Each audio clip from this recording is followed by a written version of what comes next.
8. We are early today. Dutchess isn't even open yet, but it's raining. It's about 39 degrees. I was up.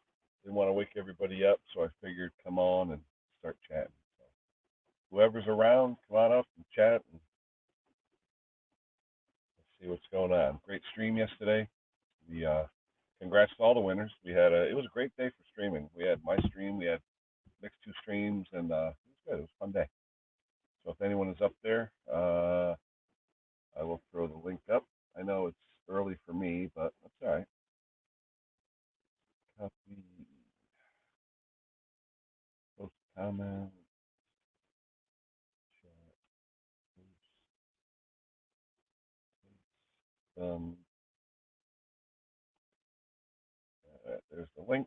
Whoever wants to come up, feel free. I'm sure Sparky will probably be on. But yeah, it was a fun stream. We had a good time. Congrats to the winners, and yeah, pretty cool. Let's see who is. Let me see. It's 5:46 here. It's early. It's only quarter to 6 in the morning here on the East Coast. So it's what, quarter to 11 in the UK.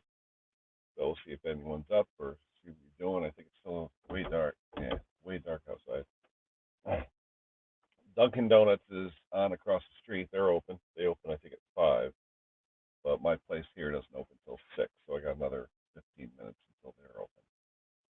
So, and today we will put the truck in park when we order our food. Not like yesterday. That was something. Those who were here yesterday, that was kind of a harrowing experience for me. But anyway, oh, got a bunch of comments about my last video using the brake on the using the drive handle on the snowblower as a brake. I do it all the time when you're coming down a ramp, especially when the ramps are up high. It's a great brake. That friction disc will stop that thing on a dime. But make sure your ramps are tied into your truck because I've seen ramps, people going up ramps and they kick right out, especially with a tractor. The tractor wheels slide those ramps right out. You gotta strap them down. So we'll see if there's anybody here. I know I'm very early today. I'm literally almost 2.5 hours early today, but that's all right. I didn't want to wake anybody up. I've been up most. I didn't sleep a lot last night, so I got up early, and I figured I would come on and hey, we'll go from there. We'll see if anyone wants to come up. See if anyone is up. See if anyone's doing what they're doing. Anyway, uh, let's see. So far, no takers. That's all right. Those that won yesterday, I will get that stuff out this week. And it's funny, most of the people that won are from the UK, but it was totally random. I had probably close to 100 emails total for both contests, and yeah, so I say congrats to all the winners, and your prizes will be going out. I still haven't heard from that one person who was the first person to win something, so hopefully we'll hear from him. Uh, he will get the sticker. That's what's left, the Blackhawk sticker. Hey Dick, how's it going? Yeah, we're up early and just hanging out, hanging out. Hopefully all is well with you, Dick. It was a fun stream. I hope everybody had fun. Good people, good prizes. It was fun. Mick had a good stream. All those guys on there, all the celebs. It was fun, and yeah, good time. 3 people watching. Me, Dick, and somebody else. Feel free to join. There's the link. You guys want to come up and say hello? I know it's early. I'm very early today. I was up. Didn't want to wake anybody up, so I'm waiting for the restaurant here to open so I can get my coffee. Very windy today. You can see over here. Over here. You can see it's very windy. The wind's blowing. And it's about 30, 38 degrees Fahrenheit. So it's not too cold, but it's rainy. It's windy. It's miserable. It's supposed to be a beautiful day today. I don't know why the screen is black. Hold on.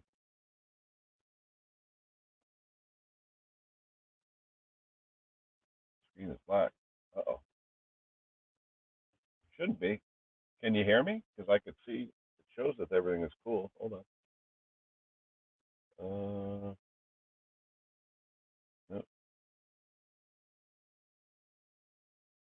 Hmm.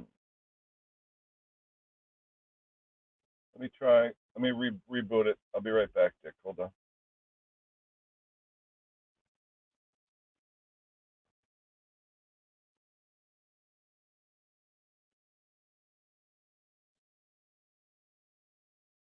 Shows the camera's on. General. Shows that everything is on.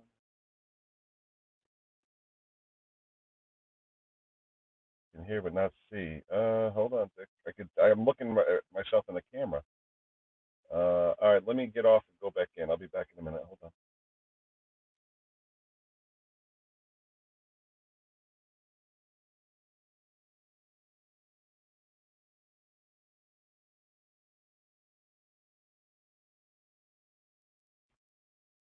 How about now, Dick? I just rebooted it.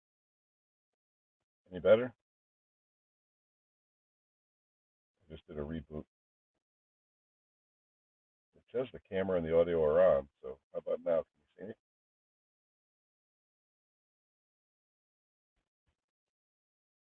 see me? Oh, let me know if you can see. Oh, perfect. Okay. Yeah, I don't know. For some reason, I rebooted it.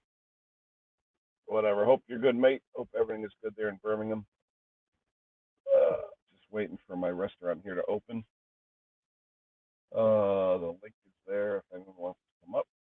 I know it's me, you, and two other people, Dick. Anyway, yeah, yesterday was fun. We had a good time. We had a good stream on mine, some prizes, mixed pre-stream and regular stream, all the celebs. It was fun. Hope everybody enjoyed it. I know I did. It was a long day, but it was fun. You can see over there. Look at all the wind. It's very windy and rainy today. Like I'm over in England, windy and rainy. But I'm up early today. I'm here. They're not even open yet. This place doesn't open until 6 o'clock. There's actually people in the drive-through line waiting. People that have been here. They came after me, but they're waiting for their coffee. So they'll be waiting probably another 10 minutes because they're not open yet. Hey, Henry. Oh, I went to bed early last night, so I got up early. I've been up since like 3 o'clock. But I didn't want to wake up everybody in the house, so I fed the cat and took off. AJP, hello Ash, how are you? Hopefully everybody enjoyed the stream yesterday. It was a lot of fun. We had a good time. And it was funny. Most of the people that won are from the UK, so I'm going to have a heavy postal bill this week. So that should be interesting. Sparky's there. Hello, Spark. So yeah, it was fun. Good time for everybody. And even the celebrity stream was a good time. Everybody had some fun. And I'm surprised there wasn't many trolls yesterday. There were a couple, but there wasn't many. You know, there was one or two on mine, one or two on Nick's, and it wasn't too bad though. So all the moderators did their jobs. Dick had his pistol trigger finger going. So yeah, it wasn't too bad. I was surprised. I figured a Christmas stream would have a lot more trolls. But it was pretty good. So today we got Martin Butler today. He's, I believe, and Ash reminded me. I think Martin Butler is 7:30 today. So it's going to be. I think it's 7:30 your time. Look at all the wind to the side of me. Look at all that wind out there. That's how windy it is out there. It's very windy today. Yeah, it was fun, Randy. It was good to meet you finally on the video. I do watch your Red fan videos. Let's see. Yeah, so 7:30 for Martin Butler tonight, which would be 2:30 Eastern United States time. Definitely got to chime in because him and Sharon and Gary and Sarah and all them. It's a hell of a stream. They have a great time. They really do. I wish I could make my videos like they do. I mean, they have professional grade videos. My son-in-law called me up. He may be coming over today to help me, but I have a lot of machinery to work on. I don't know if I'll have some time today, but I do have a ton of machines to work on. I hope this rain stops. Let me throw the link out again. See if anybody wants to come up.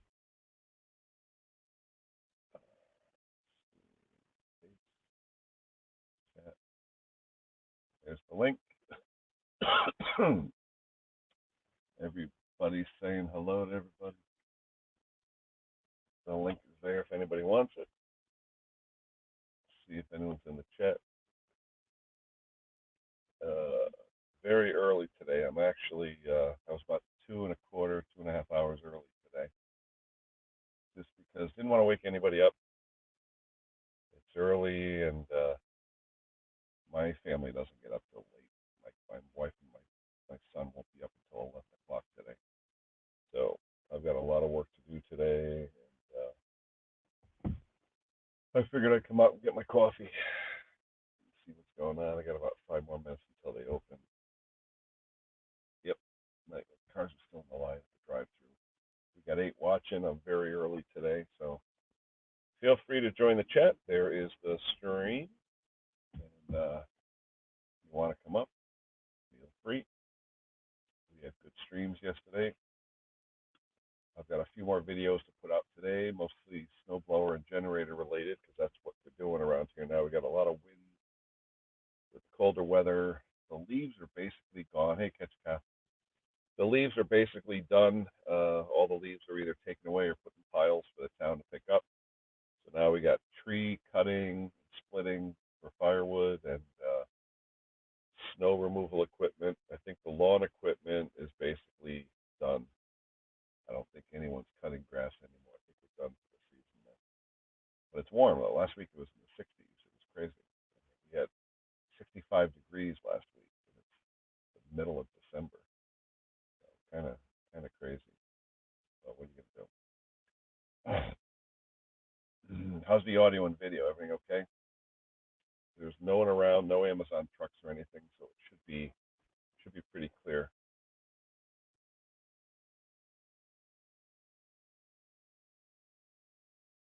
Uh,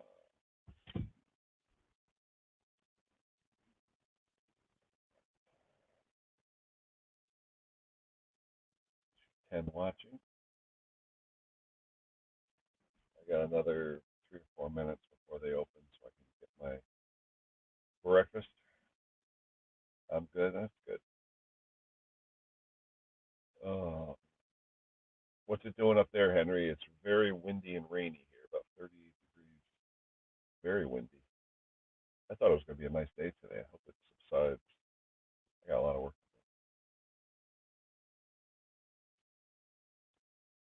do.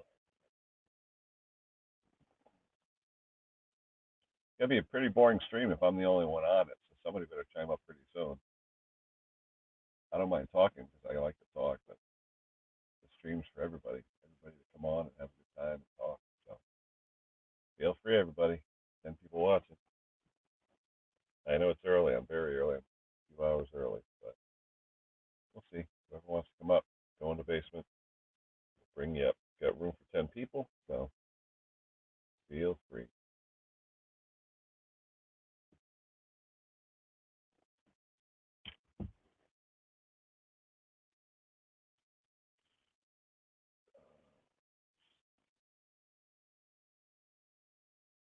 I know Mick was talking about having a one of the boxes in his chat available next year for questions. I think that would be pretty good.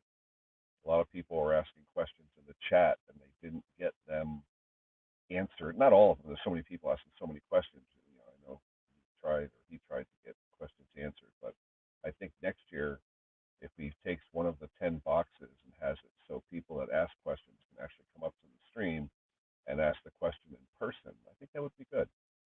Oh, there's someone coming over from Dunkin' Donuts. I don't think they're open yet. We got 2 more minutes. Let's see if he goes through the drive-thru. He pulled up. We'll see if he goes through. But anyway, yeah, I think it would be a good thing. Oh, what do we got here? I usually try to do videos on several different registers in each movie. Sometimes I do the same as the Romeo thing. Yeah. So I'm assuming, Randy, you are in the HVAC business. That's what our friend Henry did for a while. He was a tin guy, did all the HVAC stuff. That was interesting. Everybody's saying hello to everybody. Everybody's saying hello. Oh, anyway, 10 watching. It is now 6 o'clock, so I am going to put this down on the floor. I am going to hopefully get up. Somebody's in the basement. Hold on. Who's in the basement? Henry's in the basement. Hey, Henry. Good morning. Yeah, it's morning. I don't know about good. It's windy and rainy and chilly and. Yeah, I let the cat out, but I don't know how it is out there because I didn't turn the light on. Really windy here. Crazy windy. Yeah. So, I'm going to turn around.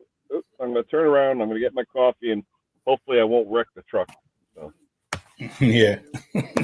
Yeah, leave the truck in one piece, will you?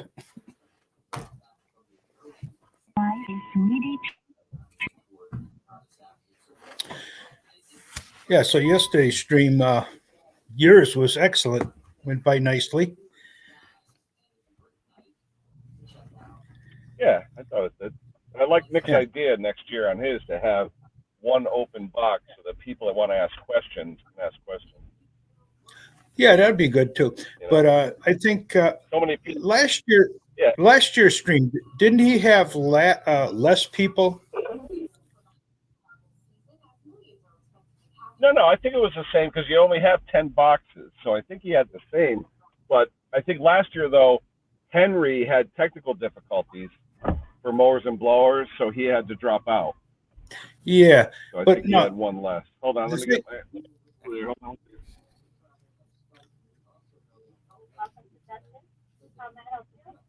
on. Can I get a number 4 scrambled with a large coffee, just cream?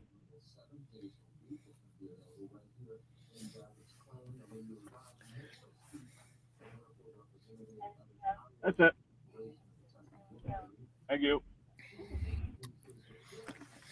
No, what are you saying, Henry? You think there was more less last year?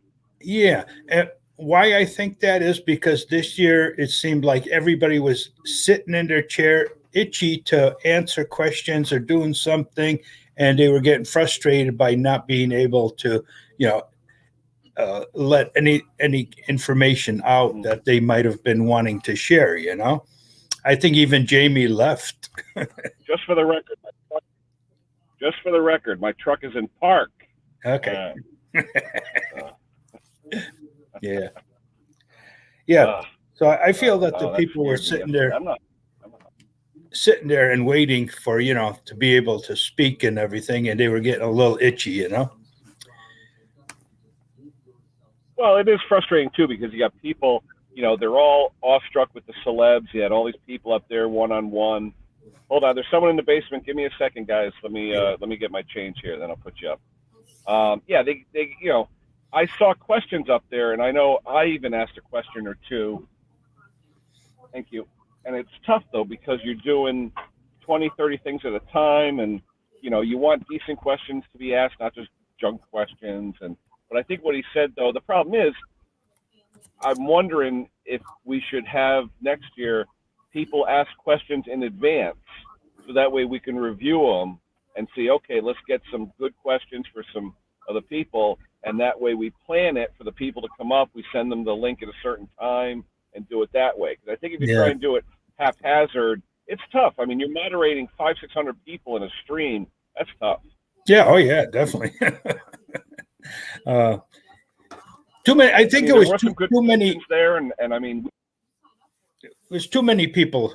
I think it could have been too many people. He could have probably had 2 maybe streams with say 6 people or whatever, and the questions would be divided among them, and the answers would be they'd have more time to answer. Yeah. Well, that's why I try and have individual streams with individual people like Steve Small Engine and Jim Condon and stuff like that, because there's so many people that want to just ask a question. So that's why I have my Q&A stream where I'll have Jim asking, answering. I'm live on the radio, everyone. Sparky, good morning. Ashley, good morning. How are you? Right. Good afternoon.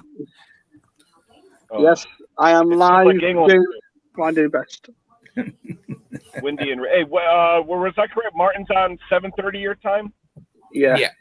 Should be. Okay. Who else is on today? Anybody else? Not that I know to. No? Okay. And Sparky, the truck is in park. No hands. I'm not saying anything. You're dangerous with a truck, you are. Even with a turkey on your head, you're dangerous. But here's what I'm going to show you. Here's the drive-through, right? Yeah, we know what a drive-through looks like. Here's my mirror. Mm-hmm. Here's the brick wall, which is about a foot away. How did I go here, touch the mirror, and not do anything to the truck? It's because normal people don't do what normal stuff do. You know what I mean?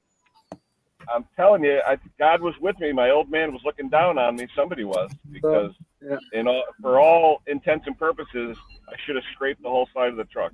Yeah, you should have done. So, yeah, but it didn't happen. Oh, something's in the private chat. Hold on.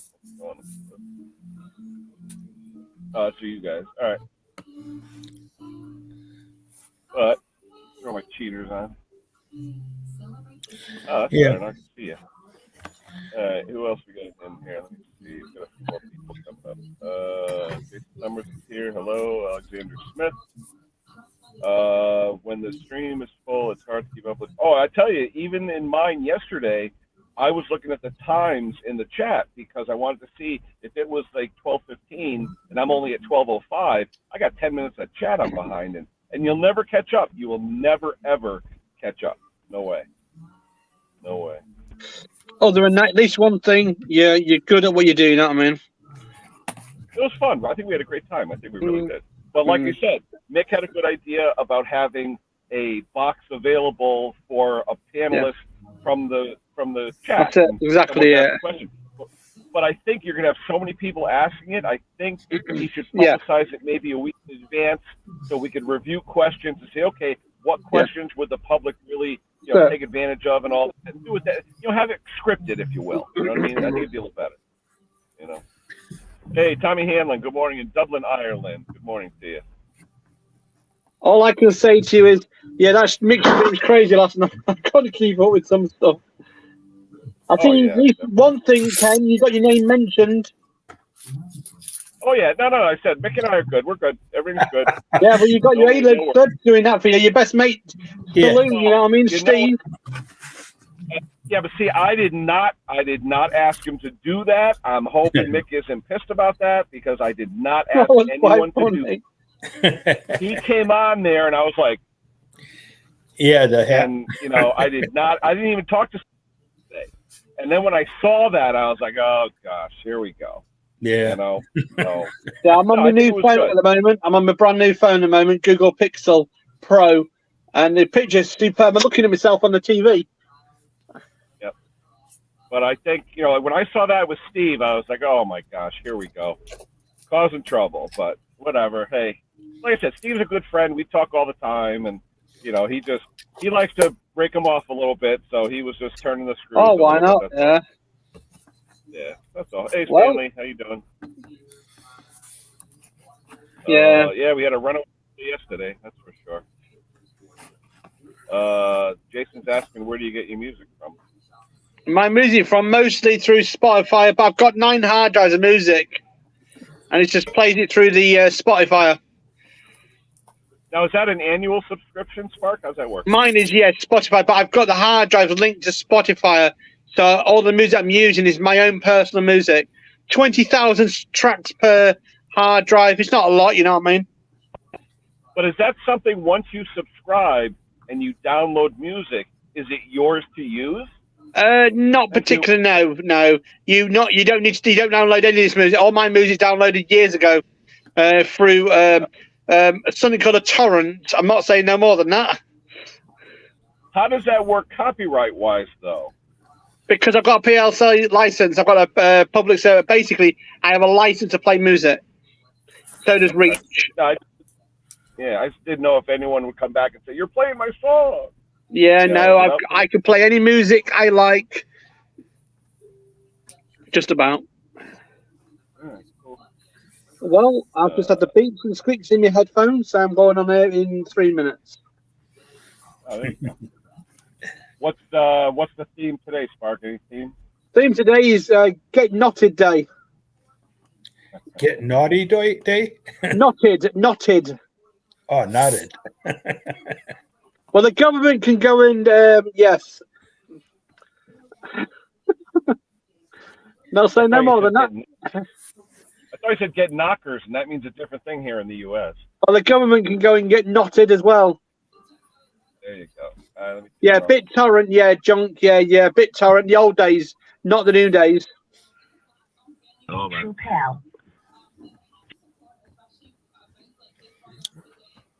A Chinese massage parlor. Well, he's got his coffee, he's got his food now. Ken's okay. All he Yes. needs now to do I'm is all get me a set. The truck helicopter. is in one piece. Hey, speaking of helicopters, I tried to get one of them helicopters last night off that bloody website. Can't get into the UK.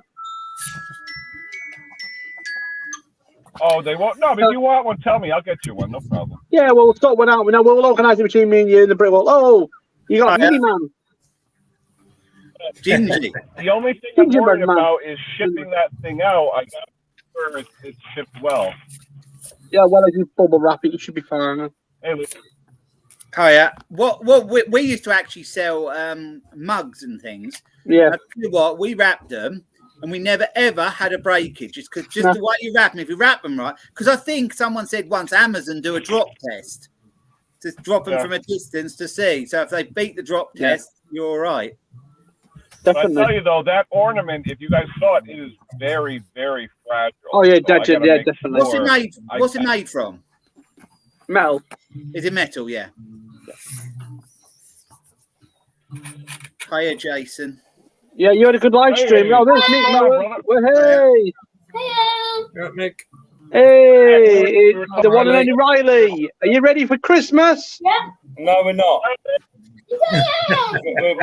We're not ready for Christmas in that respect because my eldest son has just had a positive test and we're now locked down for 10 days. Oh, Oh, geez. goodness. That's Ethan, right? Ethan? Yeah, he's got COVID. All right, man. yeah. Never mind. But More- we were just more- talking about how. More turkey for me, Ken. There you that T word. I love turkey, but I don't know. We'll see.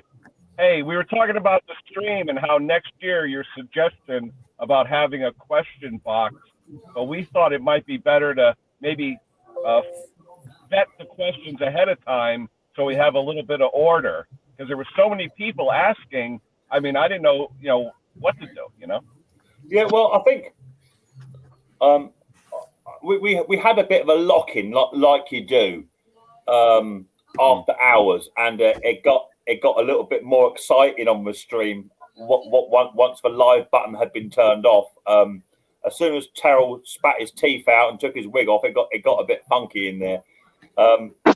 It was good. I'm not sure what to do. They're all definitely up for it. I'm hoping by then StreamYard might actually up its game and say you can have 15 on a panel. Because the problem is, if, like you say, Ken, if you bring someone up, to ask a question, drop them down, you've got to get rid of someone. Yeah. To make room. And when you say about maybe pre the stream, 2 weeks in advance or whatever, collate the questions.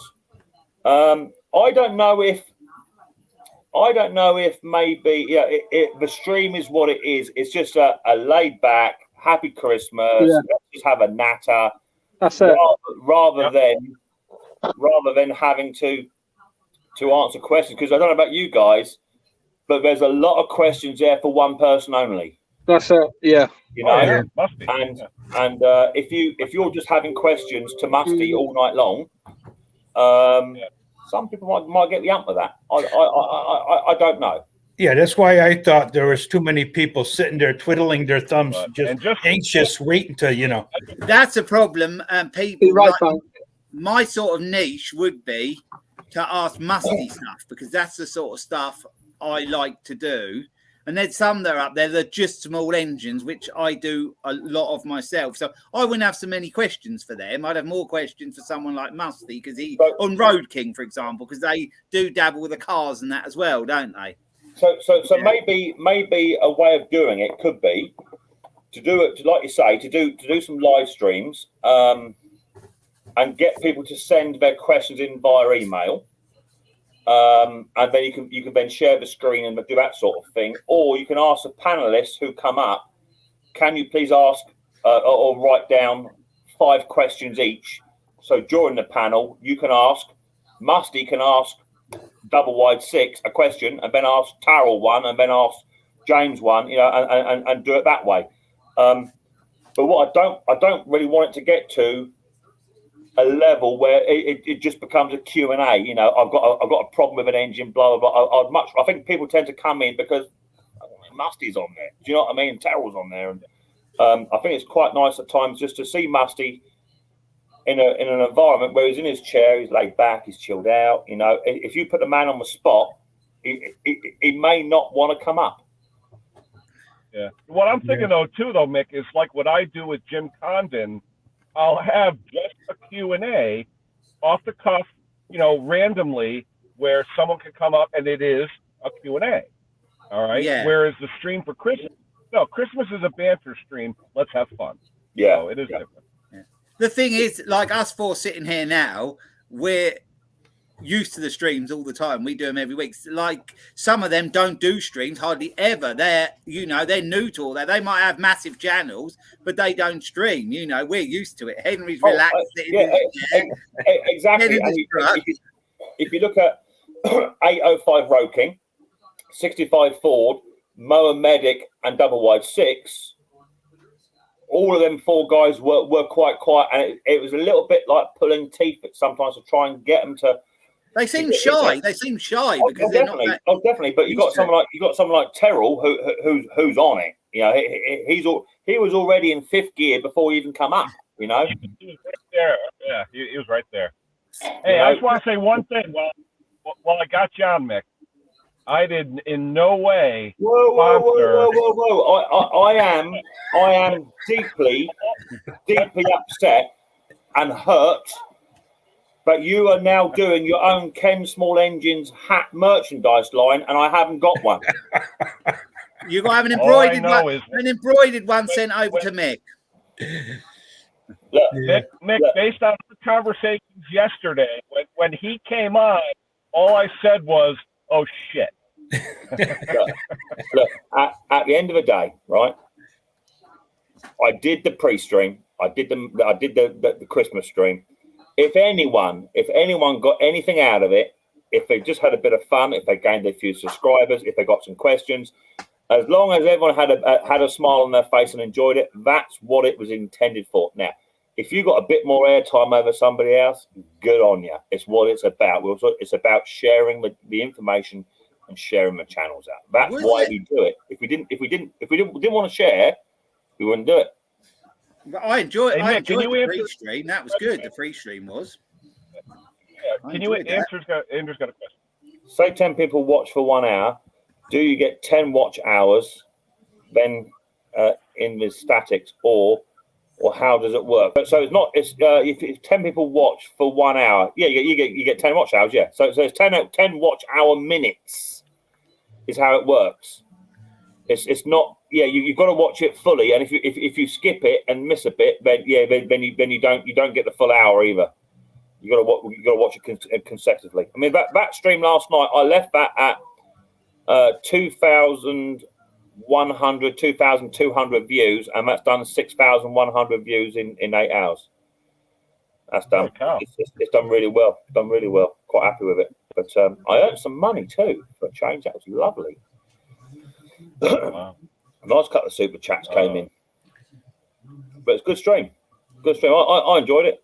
We had no drama, did we? The chat was moving. I couldn't really see the chat a lot, but I see we had a couple of bits come in. People acting like a knob, but I enjoyed the first 4 hours, starting with Ken's.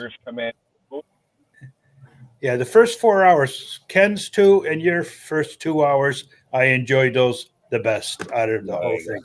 Well, so it's all about community, Hank, right? It's all about community, and I know my channel is a little bit ahead of people within our niche that we do and our community, but that don't make me any more special than the bloke that's got 50 subscribers, because without that bloke who's got 50, If he ain't watching my channel, he's not supporting me. He's not helping me. So you've got to show support to each other. That's the only way we grow. Like Luke said the other day, there's quite a few channels now that have got over about 1,000 this year. There's quite a few, you know, and that's down to their own hard work and content, and it's down to everybody else supporting those channels around them. That's what we'll all grow together. You've just got to remember though, lives aren't a substitute for content, because all them people up there last night have got there through content. Yes, you know, haven't they? I think live streams, you know, they're okay initially. But I think at a certain point you have to sort of really, if you're trying to grow your channel and get your content and get your views up, a live stream will peak. It'll taper a little tiny bit, and then it just drops off. But a video will peak, drop off, but it will continually get views all the time that it's out there. Where a live stream, it's a bit like watching the 10 o'clock news at 11:30. Yeah, you won't keep watching. You won't go back 2 weeks later and watch it so much. No, exactly that. The live stream for me is to get people to look at the channel. You know, you try and promote the channel so they go to your videos. You know, it works to a degree, Ken. But the problem is that if say you promote Stumpy, someone may go off your live stream to go and view Stumpy's channel. They may like what they see, but they're missing the live stream. They're actually missing your thing, and you want them to come to your channel. But unless other channels are actually looking for live streams. Now, when I went live last night, I've done this before. I tested it. When I go live, I normally put live YouTube now with mixed mowers, right? But if you go on your phone and punch in YouTube live now, mine don't come up. Oh, really? So all those billions of people that are punching in YouTube live now, they should be in my stream, right? It don't work like that. What I don't want. Doesn't YouTube have a function though? You could just search lives and definitely. But I'm convinced, rather than watching a bald, overweight, fat bloke in a shed, they'd much rather watch someone doing a live feed in Indonesia of a set of traffic lights. I gotta go get another coffee. Well, mate, you know, I look around for other live streams, and there's about 300 people watching New York High Street live action cam, and it's just people just walking about, and there's about 300 people in there. I think, what's going on here? You know what I mean? Has a bomb gone off or something? You know what I mean? Nothing. It's just what it is. I sometimes watch Lanzarote Airport because I've been there. I like Lanzarote, and when they do a live with the planes coming in, there's loads of people on there watching this live with the planes coming in. Lanzarote Airport. I might do a 24-hour live stream, mixed Mower's driveway, just leave it up there, just hook it up to my CCTV camera. People want to see the people. They want to see you brushing your teeth and taking a poop. That's what they want to see. You know, they want to see the person. But not all the time, do they? They want to see what your channel's about as well with the content. Yeah. Is that Steve the Transit Camper? Is it? Oh, hello, Steve. He was saying hello. Hello, mate. It's weird. It's weird he's still about, because last time I saw him, he was walking around the sand dunes at 2:30 in the morning with a cucumber in his hand. Don't know what that's all about. Hey, I like when the cops catch him and try and give him a ticket. That's funny. Steve the Transit Dogger. Oh, Steve. So, if he changed his name to that, he'd probably go high. Probably go viral. He's a good. He produces some fantastic content, and when Jason's on there, I think Jason makes the channel as well. Jason is funny. He's funny. That was good. So there's the Mrs. P. She's over there in her jammies. She's out going to do a lateral flow test this morning, or test this morning, PCR test. So, yeah, we're an infectious family, COVID family today. Oh, there's Neo. So yeah. So when did you get your Ken Small Engines hats made then? Are they limited edition or what, Ken? It's just a sticker, man. It looked like it was embroidered to me. Yeah. When he came on, I texted John Clem and I said, "Oh crap, here we go." You know. I spotted it. Hank, No, he Hank goes even, out. He goes out and he goes like this. He goes like this. I mean, come on, Steve. Hank even WhatsApped me and he said that Ken, he's a bad man. I was like, yeah, I know. Hey, but did you see? I put a disclaimer in. I wrote immediately, not sponsored by me. So I didn't see that in the chat, but the chat at that time the chat was rocking and rolling a little tiny bit. But yeah. how many did you have in the chat at one point, Mick? What'd you have? To be fair, it was nowhere near as busy as last time. Nowhere near. I think last year we had about 800 in the chat at its peak. But pound for pound, more people have watched it overnight than that video did in the first 6 months. I think that up my last video, I don't know how many that's done, or my last live stream, but that was at 6,000 after about 5 months. So it's already done. It's already beaten that tenfold. So yes, it's done good, and it's good. It's good to get a few contacts as well because they're all interested in doing other bits and pieces for future events. Not so much the live stream, but collaboration videos and feeding off of each other, which is what it's all about. You know? Now, do you have to go back now for more of those mowers, or are you done? I'm going back.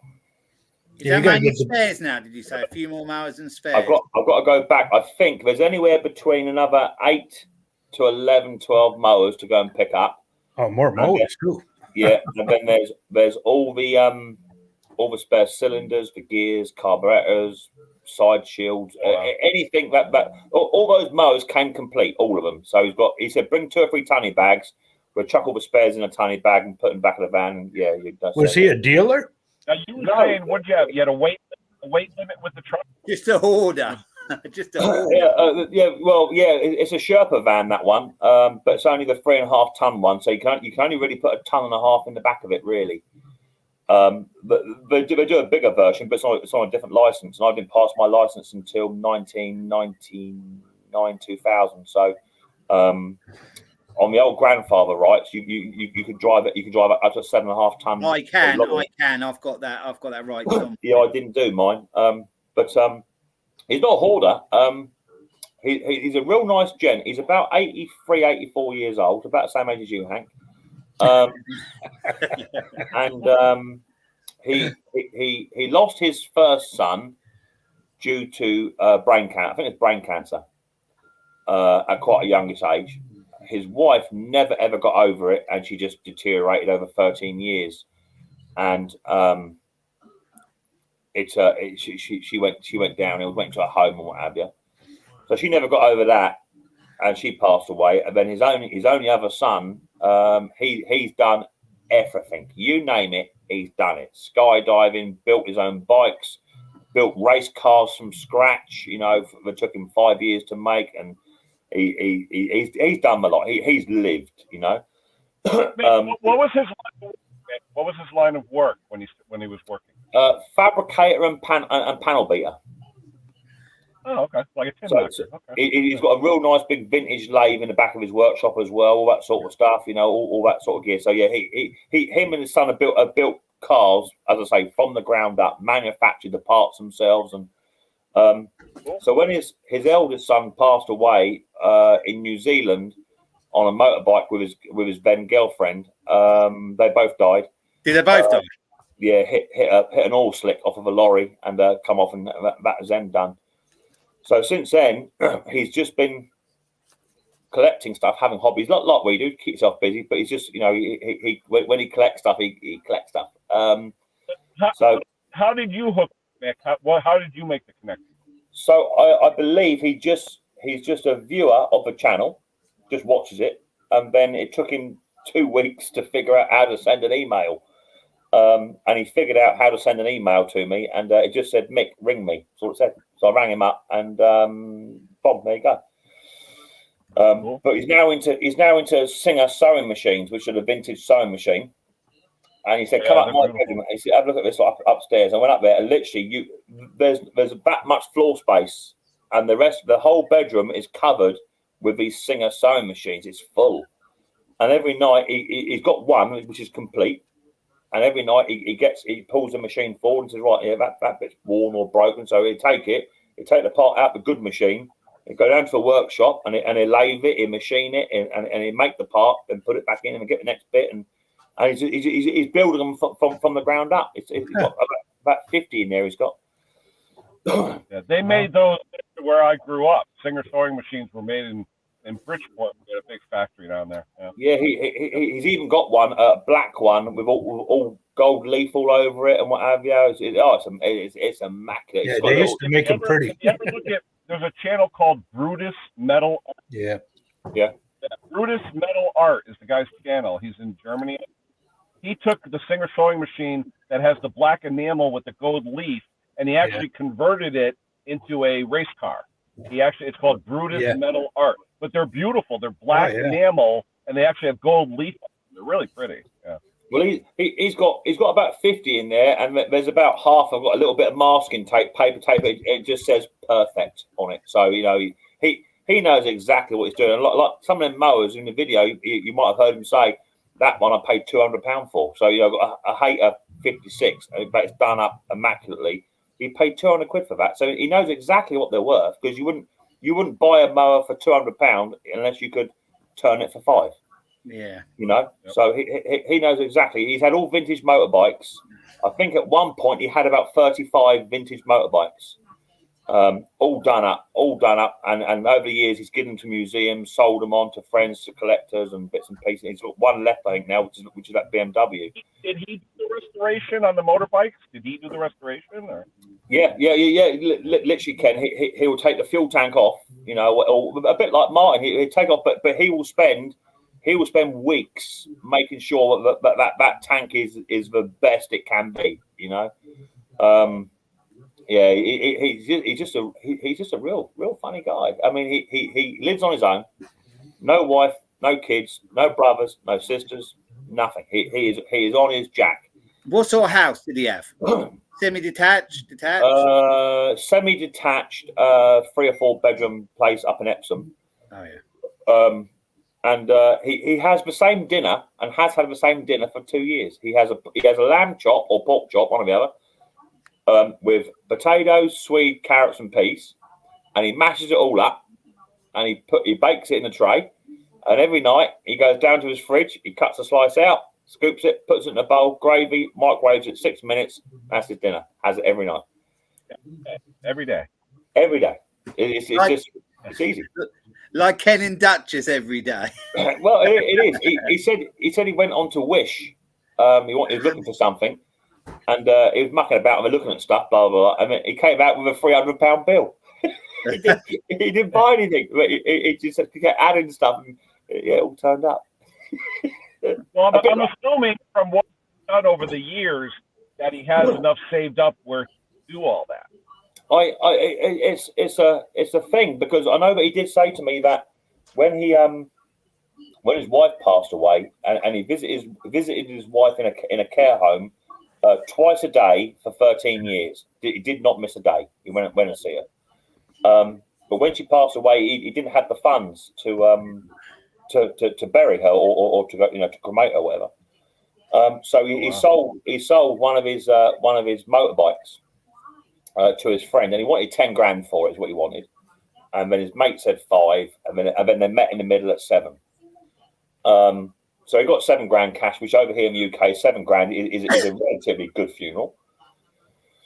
And then his mate sold the motorbike 2 weeks later at auction for 25,000. Yeah, that's what you call a bad mate. Yeah. And another friend of his took a motorbike just to have in his garage. He said, "You can take it, you can work on it, you can drive it, you can do what you want to do to it." He said, "But it's still mine." Anyway, he had to do something too. He had to register it or whatever it was. So he had to have a logbook. He took logbook, and he never heard from him. Never heard from him again. Yeah. Wow. Yeah. And the one he's got in his lockup. The BMW with a sidecar, it's worth anywhere up from 35 to 40,000, anywhere upwards.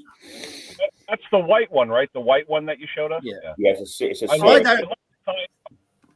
Sidecar's gorgeous. It looks in lovely condition, and I like the sidecar. But to be honest, the thing wouldn't be my cup of tea. I wouldn't really like that bike myself, but I like the sidecar, and the condition looks brilliant. It's one of them machines that you'll see at a show, and you take a bit of time to look at it, you know, and what have you. But yeah, it's a, and he leaves it outside in a lean-to. It's not indoors or pampered. He said because he said actually it's the best thing for it because it air dries. All the moisture just gets blown off of it. There's no rust on it. Even the chrome work is fantastic. He said, as long as there's no damp in here that can't get in physically, he said it's out here all year round in the summer and winter, and the air drying just keeps it in the condition it's in. That's something what a sort of motorbike collector would buy, isn't it? Really, you know. I think it's a motorbike collector or perhaps a main dealer. BMW motorbike might have that in their display shop. Yeah, that'd be good in the front of a dealership, wouldn't it, or something? Yeah, exactly that. You know, he's just a real funny guy. Does he ride it still? He hasn't ridden it in 2 years. He's 83 years old. He hasn't ridden it. I don't think he can probably start it, to be fair.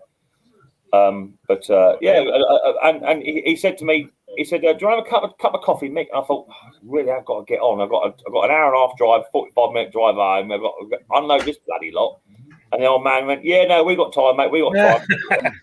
But no, the old man was right. You know, he lives on his own. And then out come the photographs of his wife and his kids and the motorbikes and what have you. The motorbike's been sent all over the world just so people can get married in it and have a photograph of it. What, this one he's got? Yeah. So celebrities have been married, but have been transported in it for their wedding day. Question about your video. Did you and your dad go out for a meal, or how did that work? No bloody tight ass. He didn't buy me nothing, did he? No? You ever heard the expression "get blood out of a stone"? Yeah. Oh, yeah. That's what it's like. Yeah, he's all right. Yeah, it was nice. Like you say, Ken, I take nothing for granted. My gorgeous wife, she lost her dad, and that still hurts every day. Every day it hurts her, you know. Even this time of year as well, especially Easter's, birthdays, anniversaries. So I take nothing for granted. Despite my old man absolutely does my head in. I'll give you an example of what happened last night. So last night, my mum rings me up. She goes, "This bloody remote control does not turn the TV off." She's sitting there squawking down the phone at me. I said, "Okay, well, what you done?" She said, "Well, Dad turned the TV off at the plug last night." I said, "Why are you doing that? Just leave it on standby." "Oh, it burns electricity and blah, blah, blah. It might catch fire and blah, blah, blah, you know, like that." So just leave it on standby, Pop. You know, don't worry about these sort of things. So anyway, I said, right, push the set top button. Yeah, push that and wait. Let the set top box fire up. So she pushed the button. I could hear her. "No, stop." I said, "Just give it 30 seconds. Just wait. Just wait. It's got to fire up. We've got to do its thing. Got to boot up." So that the thing is, the old ones used to come straight up. A lot of the older ones. Yeah. Now they don't. You have to wait, don't you? Exactly. You know, it's all digital, isn't it? So, so that was that. Anyway, it came up with TV guide, but she couldn't control it. There was nothing was working. I said, "Any chance you can turn it down?" She said, "No." I said, "Just turn it down, Ma. I can't hear what's going on because you're deaf. You have a TV up full belt." And then Pops in the background, "Just turn it." And they're in the row. Anyway, it turns out she was using the wrong sodding set of buttons, wasn't it? Was it you I was talking to the other week and you said you went round to sort it out and they had all different remotes? Yeah, oh yeah. This one here is to turn it up. This one here is to turn it down.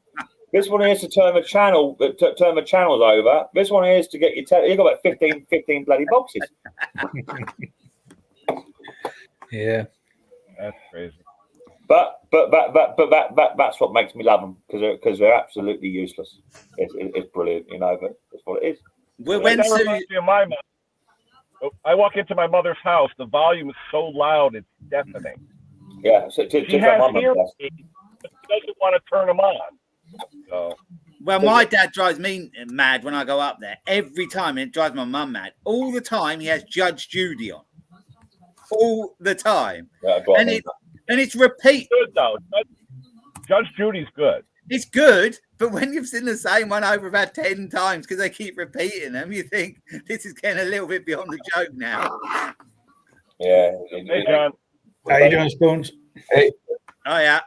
They both drive me to a point of insanity, and because my dad is now retired, he ain't got nothing to do. He got nothing to do. He's got no hobbies, no interest, no nothing. You know. And when they came round here for someone's birthday a little while ago, and Mum said, "Oh, I'll ask Mick about going to go and pick her mowers up." And I sort of twitched like that quite quick, you know.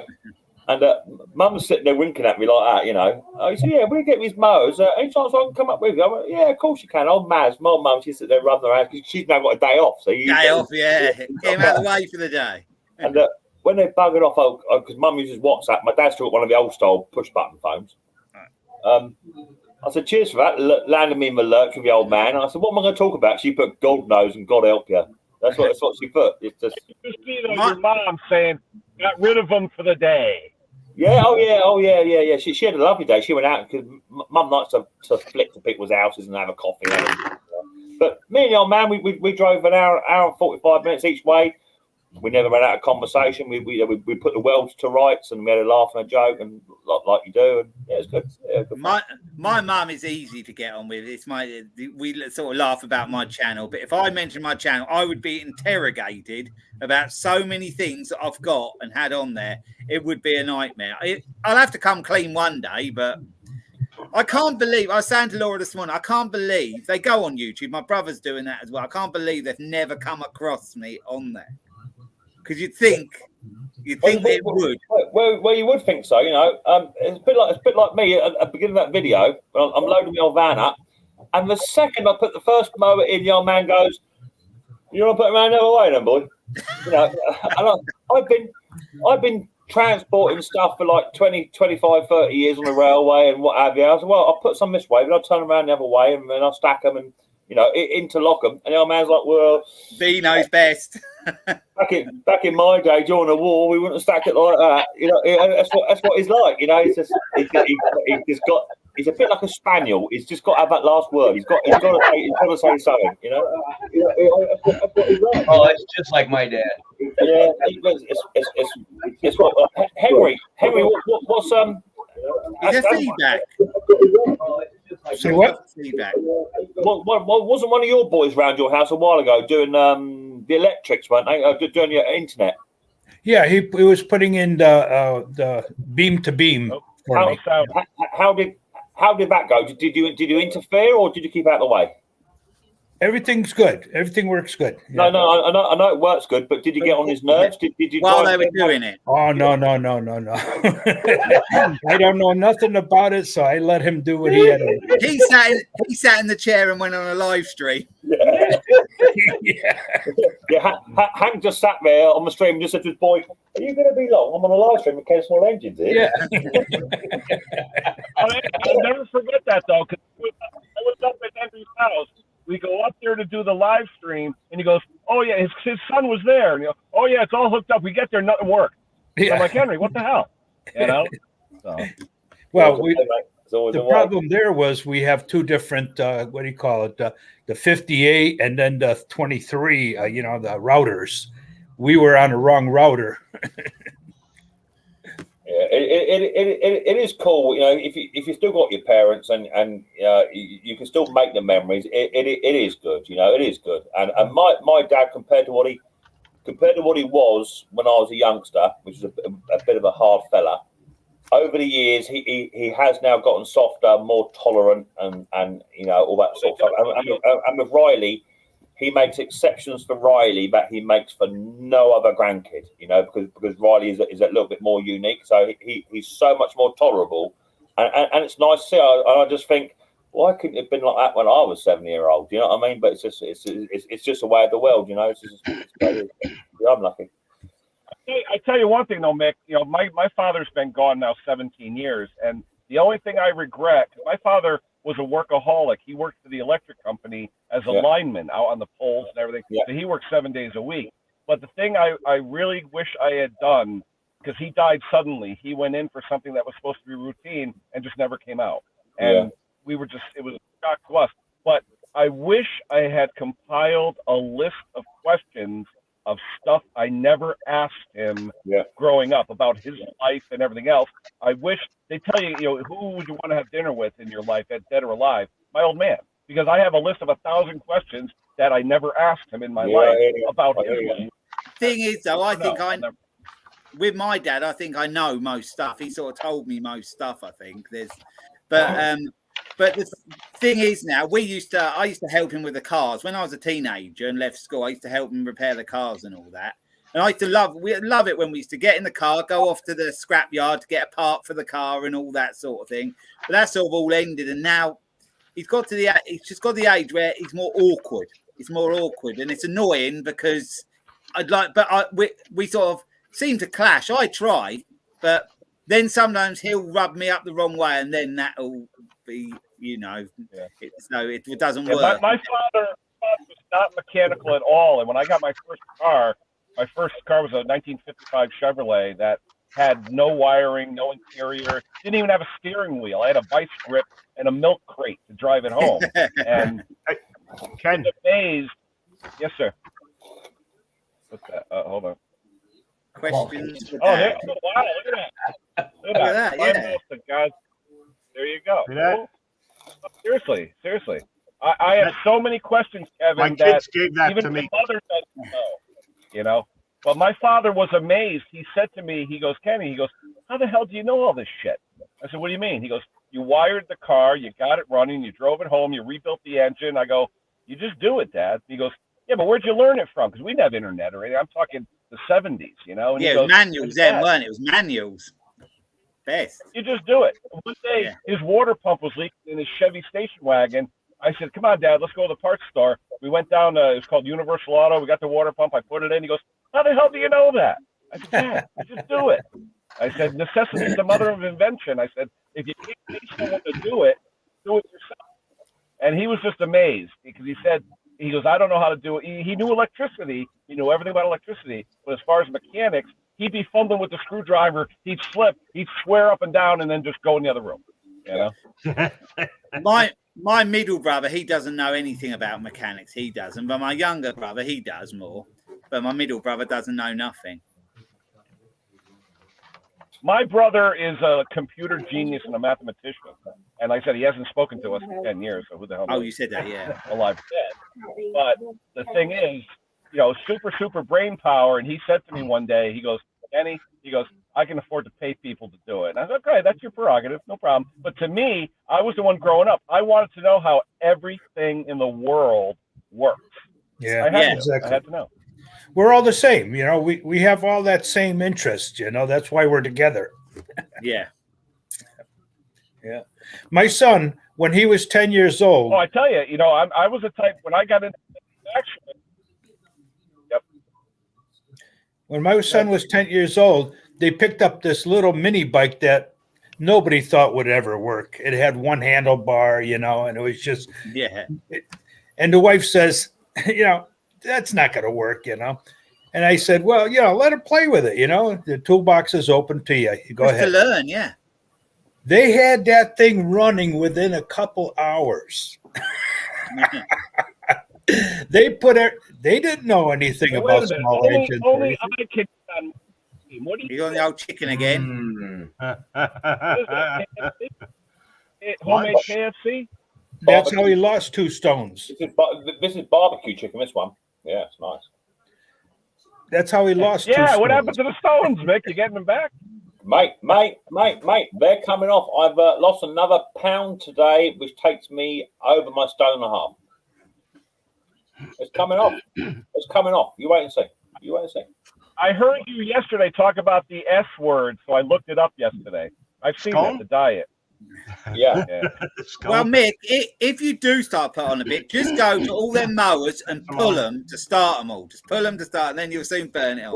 Boys, you'll be seeing the difference in about a month's time. I guarantee it. You wait and see. You'll be like, wowzers. But you know what really scared me though, when I was doing Pate's video, we went out, Henry and I, and we had a big lunch or whatever, and I go and I'm looking where I go to hug Christina, and I saw my gut, and I was like, damn, that's gonna kill me. So when I saw that, it really got me, you know. And I said, am I really like that? And it's like, damn, you know. Are you really like what? Like with the gut and everything, you know, I never realized how big of a gut I had, you know. It's because we all accept each other for what we are, who we are. So it doesn't really matter. No, but I'm saying health-wise, I want to live a long life and all, and I know that's the worst thing for you is to have the belly fat, you know. Yeah. Oh hell yeah. This is just chicken thighs with all the skin removed, all the bones removed, and then just marinated in a barbecue spice in a bag, shake and bake, and then just oven fry, so, oven baked. So there's no fat on it. There's nothing. It's just chicken. So it's just protein. Oh, there's no breading on that. No breading. No, it's a shake and bake. So it's just a chicken spice mix chucked on top. That's all it is. Wholesome, full of protein. 3 bits of that. That's my lunch. But I've lost 1.5 stone. About 1 3/4 stones off in 5 weeks. Wow. How do you feel? Yeah, with my hands. How do you feel? With my hands. Very good one. Yeah, Johnny, look at that. He went from 378 to 145. That was a hell of a trip. Well, you were Johnny. You were only 75 more than me. I was over 300. Wow. Hey, 2 seconds, lads. What happens to appear an email? Wow. Hey, Luke, do people still use that as a standard term when you're talking weight? They say stone whenever they talk weight instead of pound? Yeah, stones stones and kilos now. It's but usually you say if you're 15 stone, you say, yeah, I'm 15 stone. Yeah, we use that. But now some of the younger people use kilograms.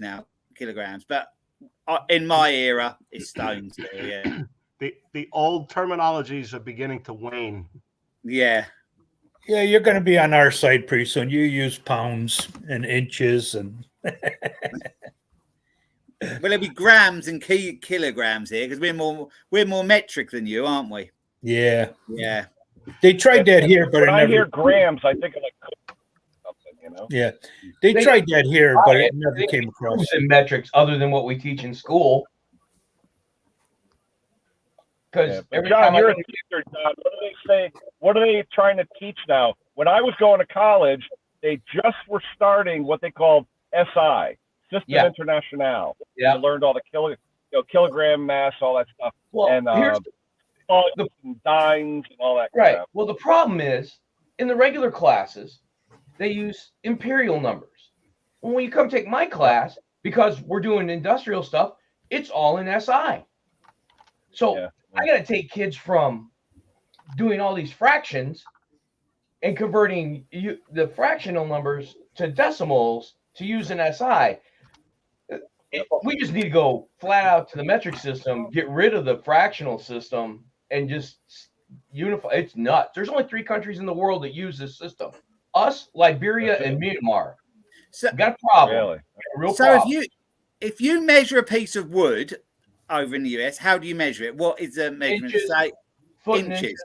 Yep. Yeah, because we're meters and centimeters. I know. Millimeters. Yeah. Well, you might be. I'm not. I'm still feet and inches.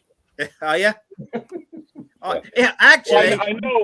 you say that, I do either or. It depends which it rounds up to better. Well, I'll tell you, using metric is more exact than using feet and inches. You get into more exact I always go to the lumber yard with it in feet and inches, and with my smartphone, so I can convert it over to know what size I want when I get there. Well, my brother's a builder, and it's always it's a mill. It's so many mill. Yeah. Exactly. Yeah, Luke, let me ask you a question, Luke. If you're cutting a piece of board, if I was building something, and say the way the carpenters do it here, say you wanted 8'6" you would say 8'6" heavy or 8'6" light, depending on what side of the cut you want the saw blade on.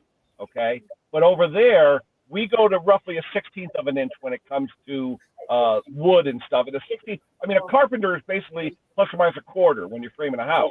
But I used to use down to the 1,000th of an inch. I mean, I'm an engineer, so I would say, how much do you want it? And I'd say, 650 thou. And they're like, what? It's a piece of wood, But the carpenters here, it's always heavier where you want the saw blade so that you can fit in the stud and get it to just jam in to your top and bottom plates. You know what I mean? So you tell the carpenter, you get one guy who's working for you for cheap money, and all he does all day long is cut your wood.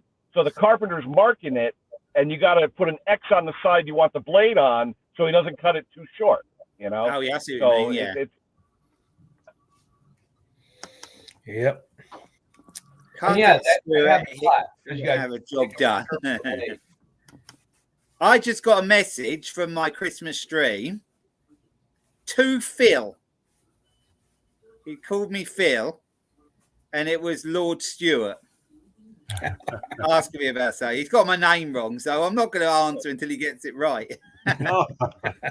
He's got me mixed up with Conker, isn't he? He's got me mixed up with Conker. Yeah. How's Phil doing, Mick? I know he was kind of under the weather. You talked to Phil at all? No, not today, mate. No, we're just trying to sort out everybody else's documents because Sue now can't work until she sends stuff off. I don't know if Phil's any better or not. I need to speak to him later on today at some point. He didn't look too great yesterday, I didn't think, on there. He's coughing a lot, wasn't he? We spoke to him yesterday, just on a FaceTime, and he was. I've been croaking for weeks. He's been rough as old boots. Yeah. Now you guys are what? We expect now, or what, with Ethan, or what's the deal? Ethan is very, very poorly upstairs at the moment. Yeah, he's very poorly. All right, the boss is coming through the door in a minute. It's time for breakfast. Oh, you going out, Kev?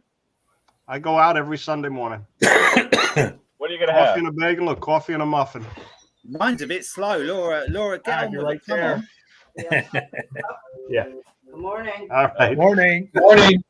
All right. Then after breakfast, we have to travel up to Ken and Henry's neck of the woods. Nice. Yeah, I have to deliver a bed to my daughter. Yeah, that's not going to be used. Hey, let me know when you're up there. What time are you going to be up there? We're going to meet her up there at her place for lunch. How far is it? How far do you have to travel? For me, it's about a 2-hour drive. Yeah, let me know, because I'll cruise up after lunch and shake your hand. I'll be up there. There you go. All right. I'll send you a message. Yeah, that's all. You're like 5 minutes away. Take care, everyone. Have a great day. Yep, see you later. Take care, Kevin. Bye now. I've attached. Please. So. Yeah, Grandpa Kevin's daughter lives literally about 9 miles from me, 8 miles. Positive. She's in Derby, right? Derby? I've done a PCR. Who is Derby. Louis Buck? Right on 34. She's right there. Yep.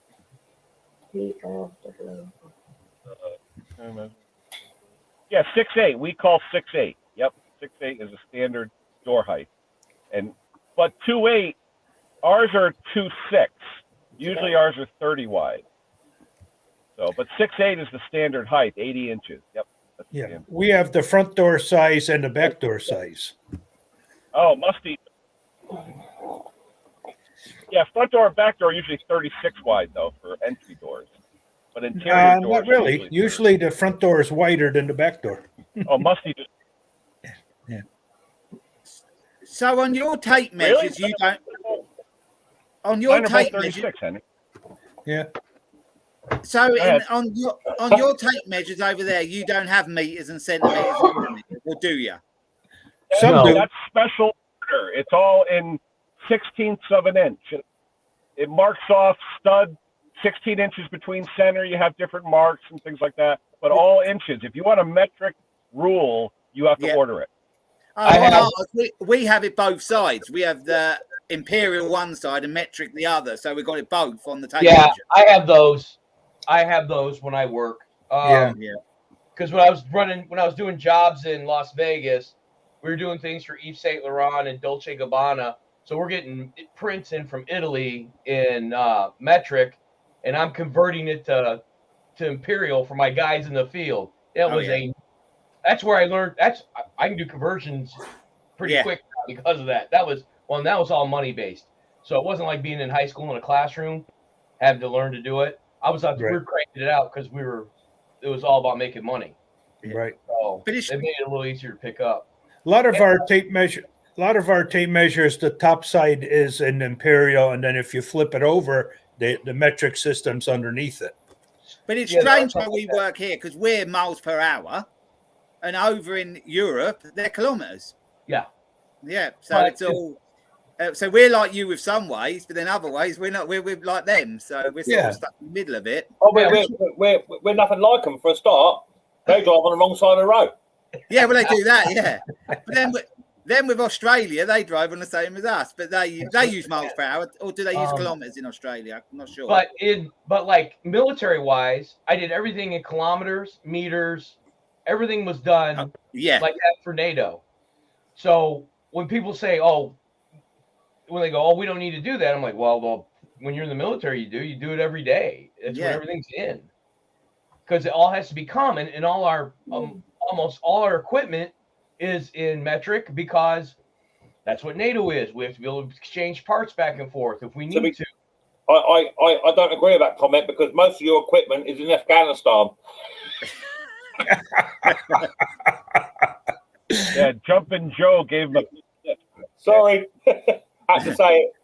When it's like lawnmowers, do you still have, if it's a 21-inch mower, do you still have the 21 written on it? Yeah. Yeah. Ours will be an HRX, for example, 537. So that'll be 53 centimeters, 7 horsepower. So that's how, it's the older ones. The older ones in the 80s, like the Honda HR216, that was the old measurements. But newer stuff, we have the 53 or the 41. Yeah. Yeah. Well, our motors now are in. Centimeters screw me up. Yeah. It used to be 4 horsepower, 5 horsepower, 6 horsepower. Now they got all the CCs, Yeah, we're starting to go that way a little bit more now, but some of them still go by the horsepower. Yeah, it's That's because it's not true horsepower anymore. It used to be true centimeters.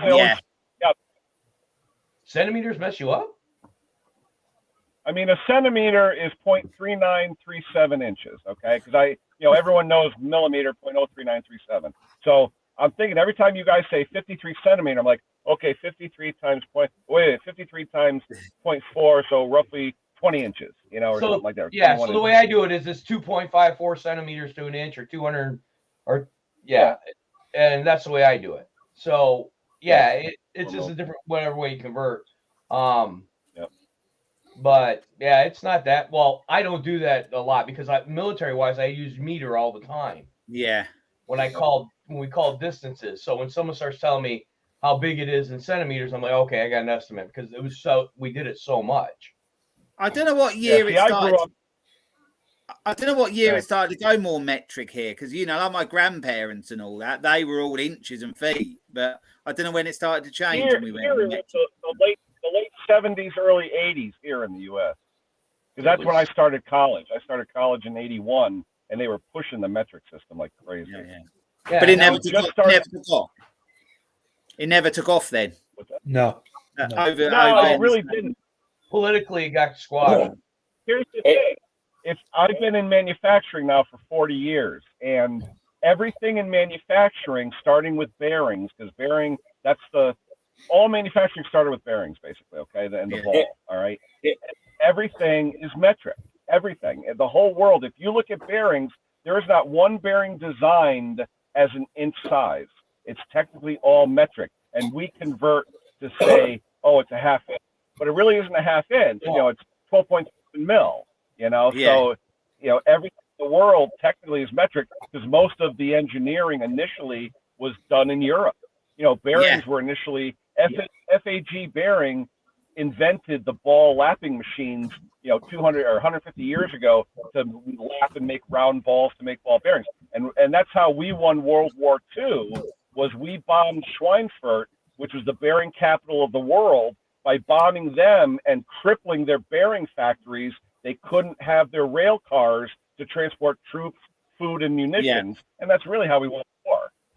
But bearings are, the world is based on bearings. It really is. When you say it never took off, is that similar to the helicopters that were out in Afghanistan? They said they would never take off again, and the last time I saw them, they were going down the high street in Kabul. Henry, he's a bad man. Yeah. It was like our old coin system. My mum's tried to, before we went to what we are now, my mum tried to explain it was so many pences to a pound and all that. Yeah, it was. Yeah. Yeah, I got some old Stumpy, British I'm going to money. put the link out. Why don't you join us? Yeah, some of that old British money was big, you know. Yeah, it was. The old 1 penny was a bit. I've got a few bits and pieces. Yeah, I could probably get 5 cents now in the scrapyard for a penny from Britain. I used to like the half crown. I'm not really sure what it was worth, but it was a nice looking coin. And if you had your pocket full of them, you'd think, yeah, I'm well off. Pennies aren't even, they're not copper. I found out the hard way they're not copper anymore. No, they're not. No, the old ones were copper. But when we first started, the partial copper here, they're not full copper. Copper's worth way more than a penny. Yeah, I think what they do now, they're partial. They're not pure copper anymore. So there's a mold you can fire off to thermal weld copper wire together. And the old timers told me, hey, if you can't find one of the little caps to put inside there, take a penny, stick it in there, pour the powder in there, and then light it. Well, guess what? When they started, they were copper pennies. Yeah. Now they're not. I think shoots off like a volcano and does not do what you expect it to do. That thing, and it burns. I got tore up pretty good doing that. And I'm like, looking at the old timer who told me that. I went over, what the? He goes, oh, yeah, they don't really make them out of copper anymore. Yeah. You gotta use the wheat penny. Yeah, that's what. I'm like, you didn't say that. Oh man, that was a rough learning experience as an apprentice. So many people are hoarding pennies that they had to go into aluminum pennies. Yeah. You got to be fair, you got Alexander Smith to thank for that. I think he's got half of the US pennies in his house. Yeah. Yeah. Well, it got so bad with the old pound coins here that people were faking them. They had to change them because they reckon it was nearly like 1 in 3 or something was a fake pound coin. Yeah, we do that with $100 bills. So now the pound coins are like a silver color inside with the sort of bronzy color on the outside. Yeah. Yeah. You must get quite a few $100 they're not round now. No. I tell you what, all the $100 bills, you really got to check. I see Stumpy in the chat. Stumpy, you're glitchy, Ken. You got to check all the $100 bills now because there's so much counterfeit that is going around. You know, you don't know which ones. I think isn't that due to the American pensioners going around forging them? Is what I heard. Have your notes gone to plastic yet? Like ours have. Ours has gone to plastic. They're not paper anymore because we had a lot of the old ones used to be faked, but now they tried to get over that by going to those are paper, but there's cloth intertwined with it. Fiber in it, yeah. Ours are just plastic and rigid now, aren't they? It's meant to deteriorate. Yeah. Your ours ain't. Ours you can put in the washing machine in the washer, and they come out exactly the same condition. No problem. Oh, no. Where you used to be able to screw up an old fibre to put it in your pocket to keep it in there, now you can't do that. It's easy to slip out and lose it. Or if you fold it, now you can't straighten the bloody thing. You used to put your money on the side and put a weight on it to flatten your money out, and now you take the weight off, it just all crumbles back again. It's useless. We actually got a tip the other day, a £50 note, and they've even done them in plastic now. Well, eventually it's going to be just a card, you know. You're going to use a card. Eventually, you're going to have a little chip in your wrist, and you're going. Exactly. Yeah, exactly. Yeah, and that's when they're going to know every penny that's available, you know. Well, over here in the UK, so many places, and they sort of say COVID has something to do with it. Because we didn't want people exchanging money, but nearly every shop you go in now is contactless and very limited cash only sort of places. Very limited. they expect you to pay with card now. Now Tesco's as well, the supermarket, all This. down loads of them and a card only now, aren't they? Yeah. Well, Card only. now you just need this. You go and you Yeah. swipe it. Apple Yeah, Pay. but the problem is, Hank, is you swipe that, they know how much your bill is, what time you went in or went out, they know exactly what you ordered. So that when you get your vouchers for the post, you're like, hey, I got a voucher for that. Wow, I buy that every week. That's really handy. They know, mate. It's all a marketing scam. Yeah, it's weird. It's another way of finding out what anybody wants and how much they got to produce. It's all business. Yeah. So I hear Trump is running for the next election. Is that correct? All right. It was better when he was running. Well, there was quite a few that would disagree, but I always thought I'm not sure whether he did his things right, but he always talked good, and he was always talking like he was for Nick's just trying to America. stir it up this morning. Are you kidding me? Look at him. Our Look at gasoline was cheaper. Everybody was working. Everybody was really, those problems in economics, Now everything went downhill. Boom. We're okay over here, aren't we, Mick? Oh yeah, Yeah, Boris is doing great. Over here, absolutely brilliant. We're doing great. Boris is just doing spectacular. Joe gets in there. Joe gets in there and starts giving the damn bank away to everybody for free. The ones that are doing shit. Yeah. And, well, you guys can pay for it. Okay, Yeah. Joe. Yeah. That's what Come on. I want all the votes. So I'll give everything away for free. I don't care who has to pay for it. Yeah, who Come on, cares? guys. Yeah. Let's make America great again. Right. It was great before. Oh, dear. No, Mick, it's the other way with Joe. It's shoveling the shit. Yeah. It ain't no better over here. And I was talking to someone yesterday, about our prime minister, and it would be better under Labour. And to be fair, at the moment in our current climate, we're damned if we do, we're damned if we don't. Yeah, whoever you're getting, it ain't going to improve. It ain't going to improve it. They talk they talk a good story, a good thing, but then they never do it when they come. Big business owns them. They tell them what to say and do. Not. Yeah, what Trump wanted to do, he tried to do these things, but he got blocked doing what everyone was trying to do, didn't he? So yeah. From day one, even from before he was president, they were on him, because they knew he couldn't be bought like these other ones. They're all he's the only person I know that told Kim Jong-un, go ahead, push a button. Yeah. Exactly. I liked him on Spitting Image. Yeah, but see, he ran the country as a business. You have profit and loss. If you can't afford it, you don't buy it. Yep.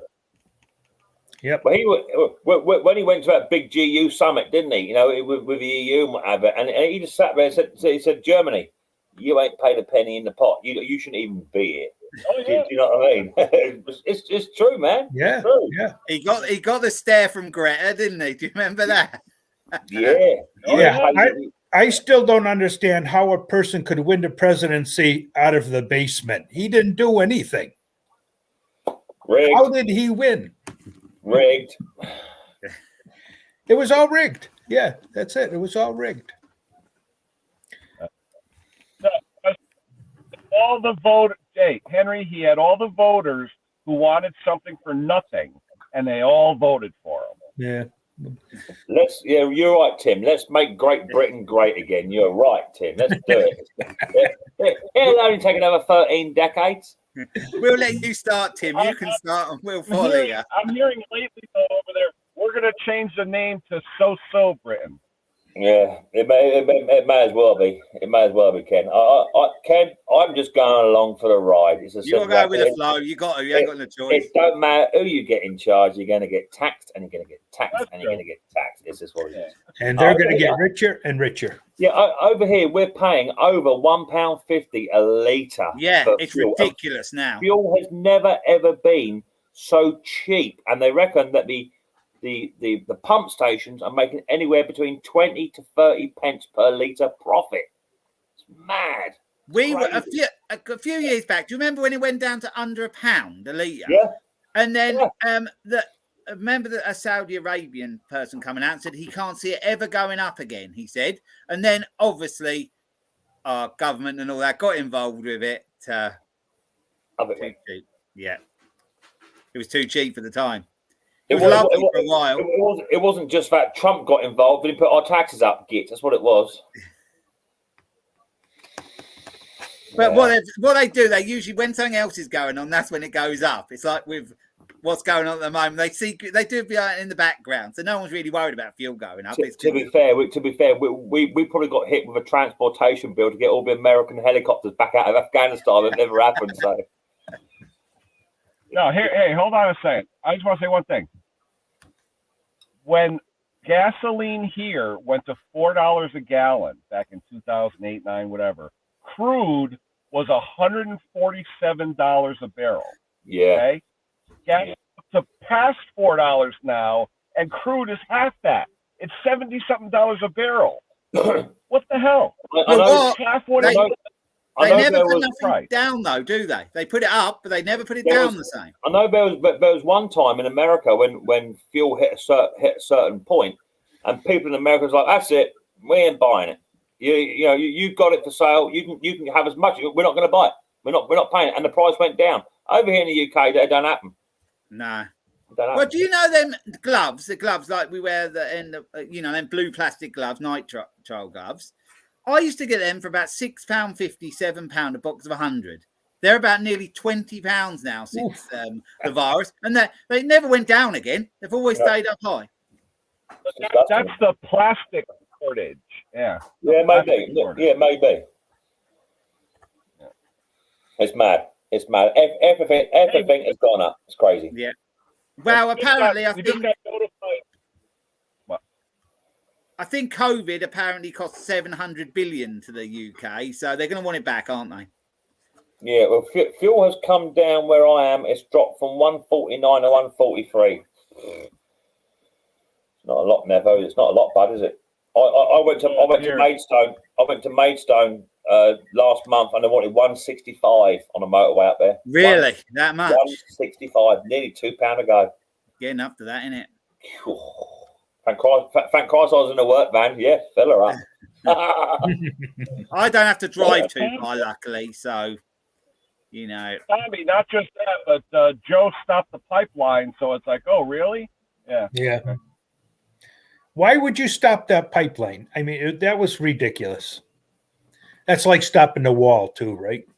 Yep. That's a whole nother debate, that one. Oh, yeah. Man. Well, we're having the same problem over here with illegal immigrants coming out. They reckon there's anywhere from 1,000 to 4,000 people a day. More than any before. Yeah, it's getting worse. And you got to pay for it. Hell no, we don't mind. Hey, have a mobile phone, have some money, have a house, take it. Yeah. Bomb, and then they're going to bomb our hospitals. Cheers, yeah. Appreciate it. Yeah, thank you.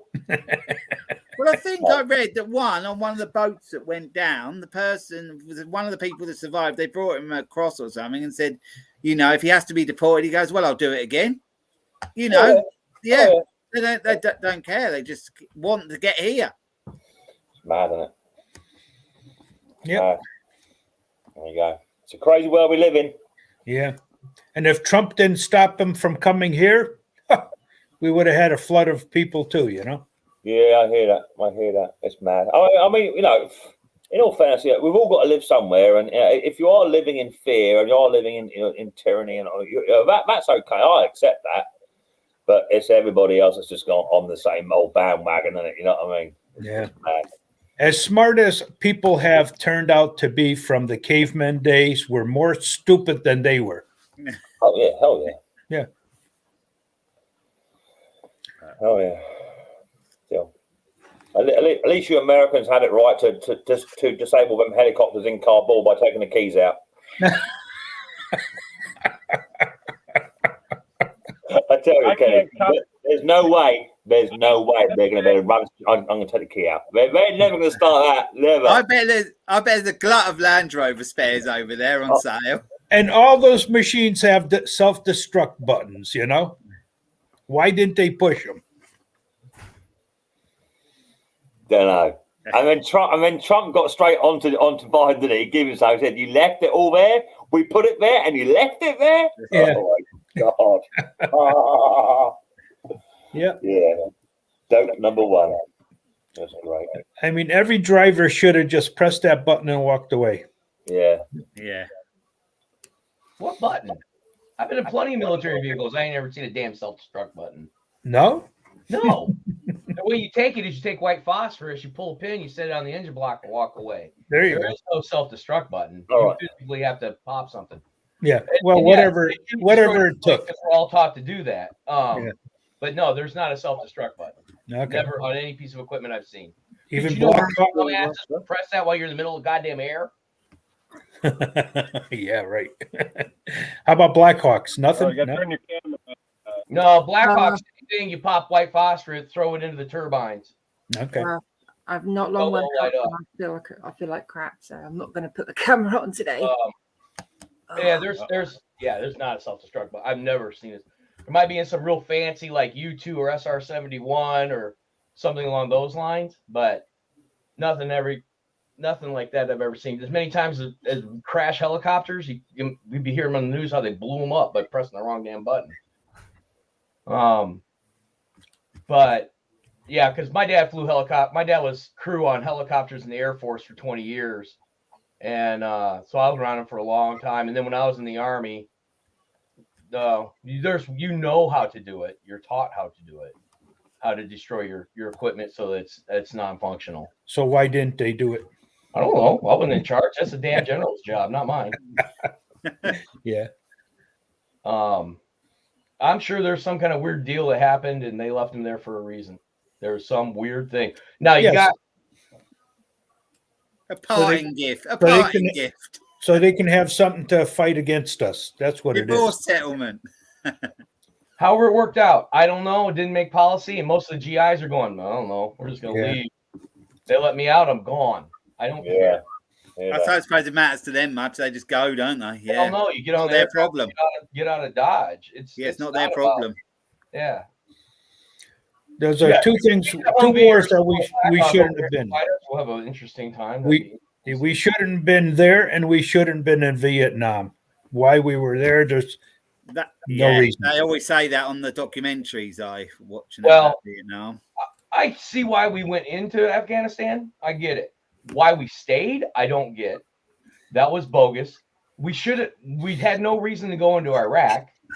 That was not even in the game plan. That was sitting in a meeting when I hear people shift from Afghanistan to Iraq. I'm like, what the? Yeah. Iraq didn't do shit to us yet, and we're shifting. So, as far as politics go, I could give a shit because both sides are so. Pardon me. Both sides are so screwed up they could hit their ass with both hands in their back pockets. But like, if you want to do something like a border wall, let's make it useful. Put desalinization plants in the Gulf Coast. Put desalinization plants off of California. Pump water through that sucker and start filling the Southwest up that's been in a drought for 30 years.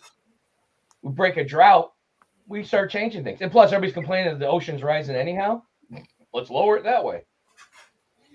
I don't care. Let's do if we're going to do something, let's not just build a static wall. And plus, anytime you build an obstacle, it is useless unless it's under direct fire, indirect fire, or observation. Doesn't matter how you put it up. If you can't have enough eyes on it, it doesn't work. Very true. Very true. Because you can cut it, go under it, do whatever. It's all right. We got wire up all over the place down the border. Actually, I've stepped over it. It's amazing how we have the best minds and the best engineers in the world, yet people are still starving and everything else. And you're right, but that's because we operate under corporate will, not under. Because it's all about making money, and when you start talking, and that's another thing. Oh, I'm on my soapbox. I gotta get on. Yeah. There's no more when I'm on here.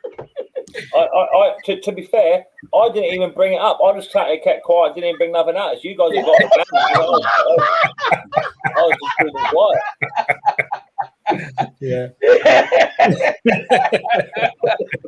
Stir the pot. I was like, oh no. All right, enough of that. Yeah.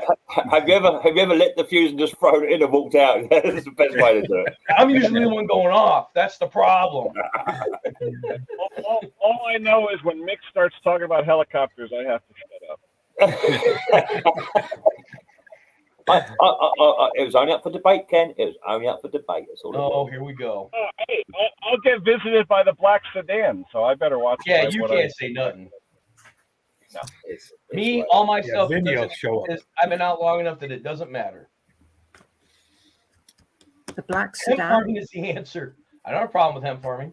The black sedan with a little tiny badge on the lapel. That's what he's on about. Yeah, the ones that talk into their hands. Yeah, You know? yeah. Ken Small engines, go.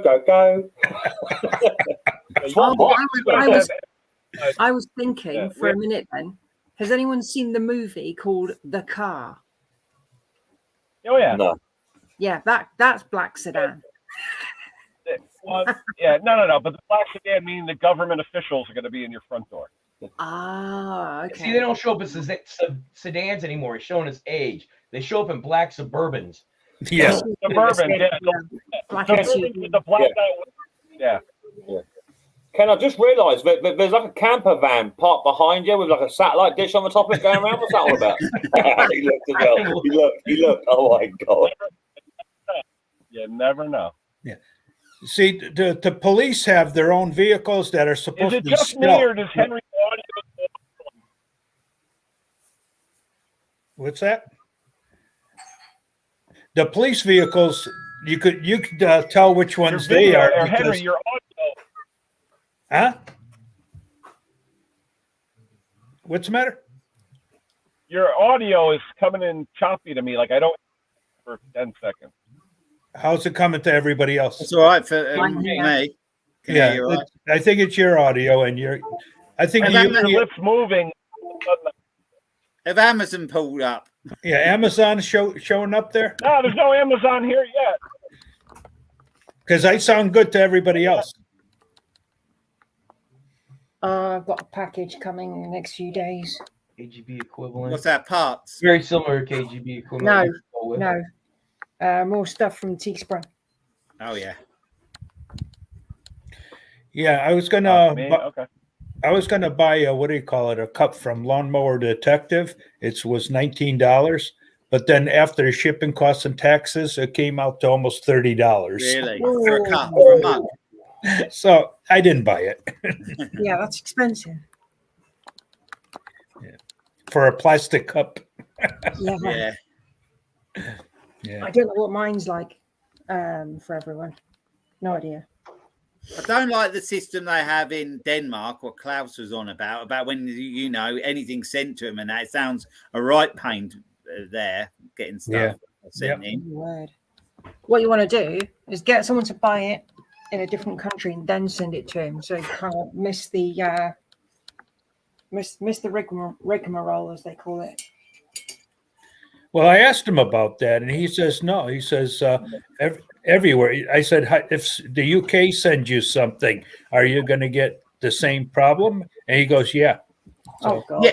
Yeah, because we there's a company in the UK called L&S. Mick must have used them, and they do mower parts, steel parts, Honda parts, and all that. Good quick company. They deliver quick, and he used them a lot, and now he can't use them because they won't even ship out of the UK now. yeah. Did you say Brexit. CMSN now? Yeah. No, this is L&S. This is a UK company. But I've heard of the one you said about. That's a bit motorbike parts, isn't it? Luke, did you say CMSNL? No, but I know who that is. I know who that is. Yeah, I've had to order bike parts from them before, and the import costs is getting a bit steep now. Yeah. I ordered some pooch bits a while back, and it was a £280 order. No, £250 order. But when it come, they hit me with an £80 import. But I did look when I bought the parts. they took off the European tax off of them. So I didn't actually pay as much as what it was written on the website for. Oh. So basically, probably it worked out I paid £40 import tax instead of the 80. But you know, it's still a bit of a shock when I got sent the bill. Oh yeah. Yeah. I see Conker, he messaged me yesterday. He got full refund on his compression testing kit, and didn't have to send it back either. So he got a free Stens compression testing kit for £80. But it's got just a broken screen. I'm doing the same. I'm going to order one. I'm going to say, oh, mine's broke. How much was that? £80. 80 quid. I told him though I told him to use his Myford and get a piece of polycarbonate and make a new lens on his Myford. Yeah, I'm not sure if it's actually been sort of the glass has been put in, Ken, and then it's been pressed around it. I think I don't think it's as easy to get that out. I just say get a bit of tape and put a bit of tape. Yeah, and if you can see it, if you can see what you got to see, that's all right, isn't it? Really? It's only I think the aluminium or the stainless casting. Crimped around it. I don't think it'd be that easy, Ken. It's doable, but you could stand risk of opening it up and breaking it even more. I mean, I have the exact same unit. I'm going to check mine to see how it's on there. What was that? Was that a compression tester? Yeah. The little one, it's short. It's got the Schrader valve on it. It's a really nice tester, but it's not cheap. I need a kit like that. I was talking about a compression tester on the Lambretta Facebook group, and some of the experts on there that've done loads have said they've never ever used a compression tester. Never used it. Oh wow! How do you check how? Well, the thing is, on mine, I bought mine and I put a compression tester on it, and it read good compression, but it would not start. It would not pop. Even with any carb spray in there, it wouldn't do nothing. And it was reading decent compression, and it was a blown oil seal at the bottom of the crank.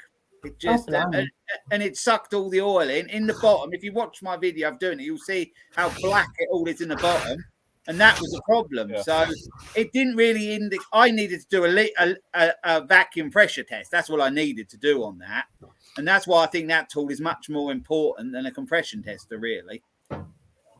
Especially on a two-stroke, yeah. Saying about that kind of thing with compression testing. If you're trying to say, I don't know if you guys have done it before, replacing valve stem seals, I can't get the airline to the car and I can't do the work here. I can't work on the car or on the side of the road. Has anyone got any ideas of how to keep the pressure inside the cylinder while I change the stem seals? Yeah, use rope. Rope? Yeah, put rope in the cylinder like you do on a small engine. Bring the piston up to hold the valves open, to hold the valve shut. Yeah, because you don't need to keep pressure in there. No, but normally what you're saying is normally we use compressed air pushing into the cylinder to keep the valves up while you keep the valve up. Rope, use rope. Yeah. Rope will work. Yeah, some recoil rope. You know, like if you put some thick stuff of that, just push it through the plug. A plug. Hole. For a car, though, we usually use clothesline rope. Oh yeah, the thicker stuff. Yeah. Oh, I've got some of that. Yeah. Yeah. Okay. Put it in. Go on. Get the piston a few inches from the top, so you don't have to use a mile of it. Get the piston about 2 inches from the top. Throw it in as much as you can, and then rotate the engine till it stops. Those valves will be up; they're not coming down. Yeah. Oh, okay. All right. I'll do that. That'd be your best bet. Yeah. All right, just quickly, Ken, I found out why I can't chat to Google about AdSense. There's nobody there right now. They're on a break. Oh, okay. Holiday break. That's crazy. Yeah, they sent me an email saying, you need to check your details, but they didn't give me exactly what I needed to know. So it's going to be an iffy one. So I'll have to wait until they all come back off their Christmas holiday. Yeah. You would have thought there's someone be manning a Google station, wouldn't you? You would, wouldn't you? Yeah, there's no one there. There's no option to speak to. It's not exactly they're a small business, is it? No. Hey, John Clem, I want to see that. Let's do that. What's that?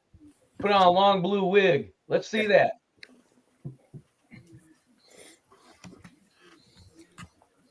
Do the Yeah, next, come on up, do the John. next one from him after he does that.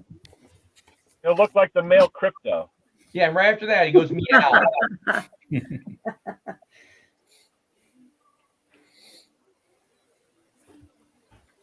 So apart from Martin's today, is there a live? Any other lives today or not? Yes, me. What going live today? Well, it's not exactly a live; it's a premiere. But Top Conquer, right? Oh, well, you're putting a video up and you're premiering it. yeah. Yeah. Yeah, I've got to. Oh, yeah. I've ordered some parts for the Kawasaki, so they're due soon. I'll have to do a video on that. Oh yeah. But I figure hey, the problem is tonight we have Martin and Sharon going on, and they're going to tie into usually the time the Conquer goes on. So I don't know if Phil's going to go on. And Phil's under the weather anyway. Mine is 8:30 UK time. You're going to be right when Martin Butler's doing his. I don't know Martin Butler. Retro Restore. You don't know Martin Butler? Oh my God!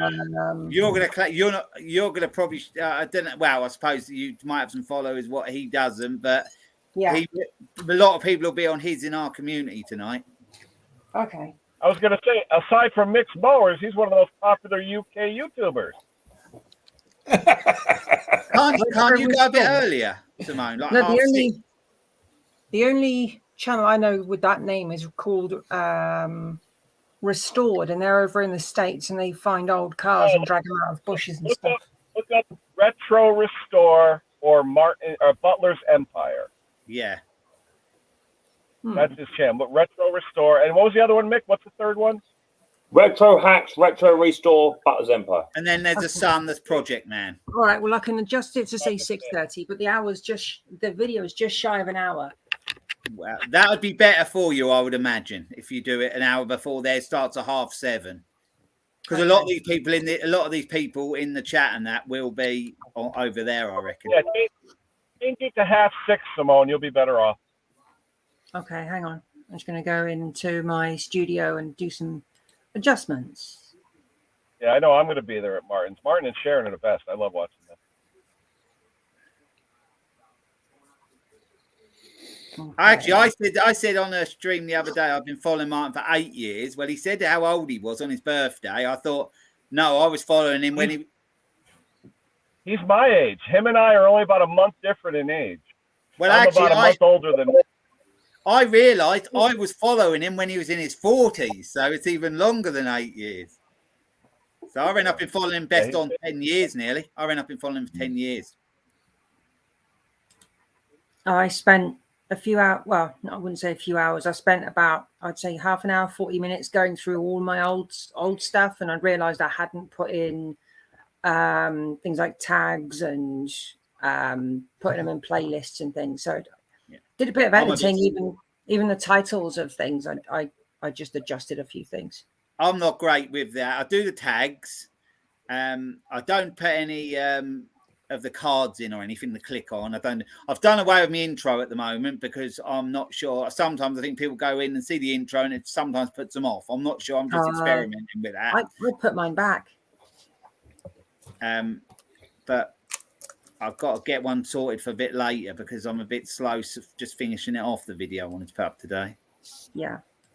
They'll go up about 3:30, 4. Oh, for some reason, it won't allow me to edit it. What the hell? Is it already up? Is it already up on YouTube? It's set as a premiere on my channel. Go into YouTube Studio, Simone. Should let you do it in there. You can do it. I found it a little bit tricky to get to where you do it, but I did one the other week and cut something out. No, I'm there, but there's no. I mean, the save button won't highlight. It won't come up as saying done. That should be. That's odd. Oh, now it will. For some reason, the drop-down box didn't pop up. You know what that is, don't you? It's because Google on holiday. They're on holiday. Yeah. Yeah, holiday.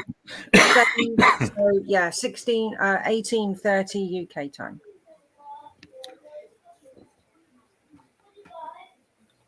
So yeah, feel free to drop in and have a look. I'm just ordering some test kits, so I'm busy in the background. Yeah, I need to get like an inline 4 compression tester kit for the bike. But you can also use that for the car as well. Wow, I got 74 thumbs up for my Christmas stream. That's not bad. So Well that's done, good. Kenny. Nice one. Well done. Yeah. Almost 500 views. Almost what? Almost 500 views. That's good, mate. That's good. Man. Doing well. Hey, do you guys find when you do any lives, they hold the stream for 2 days before they give you money? Couldn't tell you. No Yeah, idea. it goes in for review, and about 4 days later, it comes up as your stream's eligible. Yeah, cheers for that. Yeah, it's eligible, but no one wants to watch it because it's 4 days. But I think what happens, Ken, is that now YouTube put adverts on anything anyway. If there are adverts on it that people have watched, then you still get a bit, yeah. Yeah. That's true. Yeah, they do. I had friends of mine that aren't monetized said, "Hey, why don't I get monetized doing the ads anyway?" Yeah, it's Yeah, all you put about ads on mine. I'm not monetized. I was watching a video last night and it's all about clicks. You know, you can do whatever thumbnail you like, and it's at the end of the day, it's gone away from what YouTube was originally designed to do. So nowadays they like shock title, shock thumbnail, and even misleading title. It's all just to get clicks. Yeah. I don't know. For me, YouTube is my encyclopedia. You know. Yeah, that's true. Hey, when we were growing up, you guys are too young, but when Henry and I were growing up, we had to go to a place called the library. Oh, so what? What was that? What? That guy. We had Library. information on this thing Library. called paper. It was bound. They called it an encyclopedia, and you You had to learn how to read. Paper? What's paper? Yeah. You had to read too. Yeah. Yeah.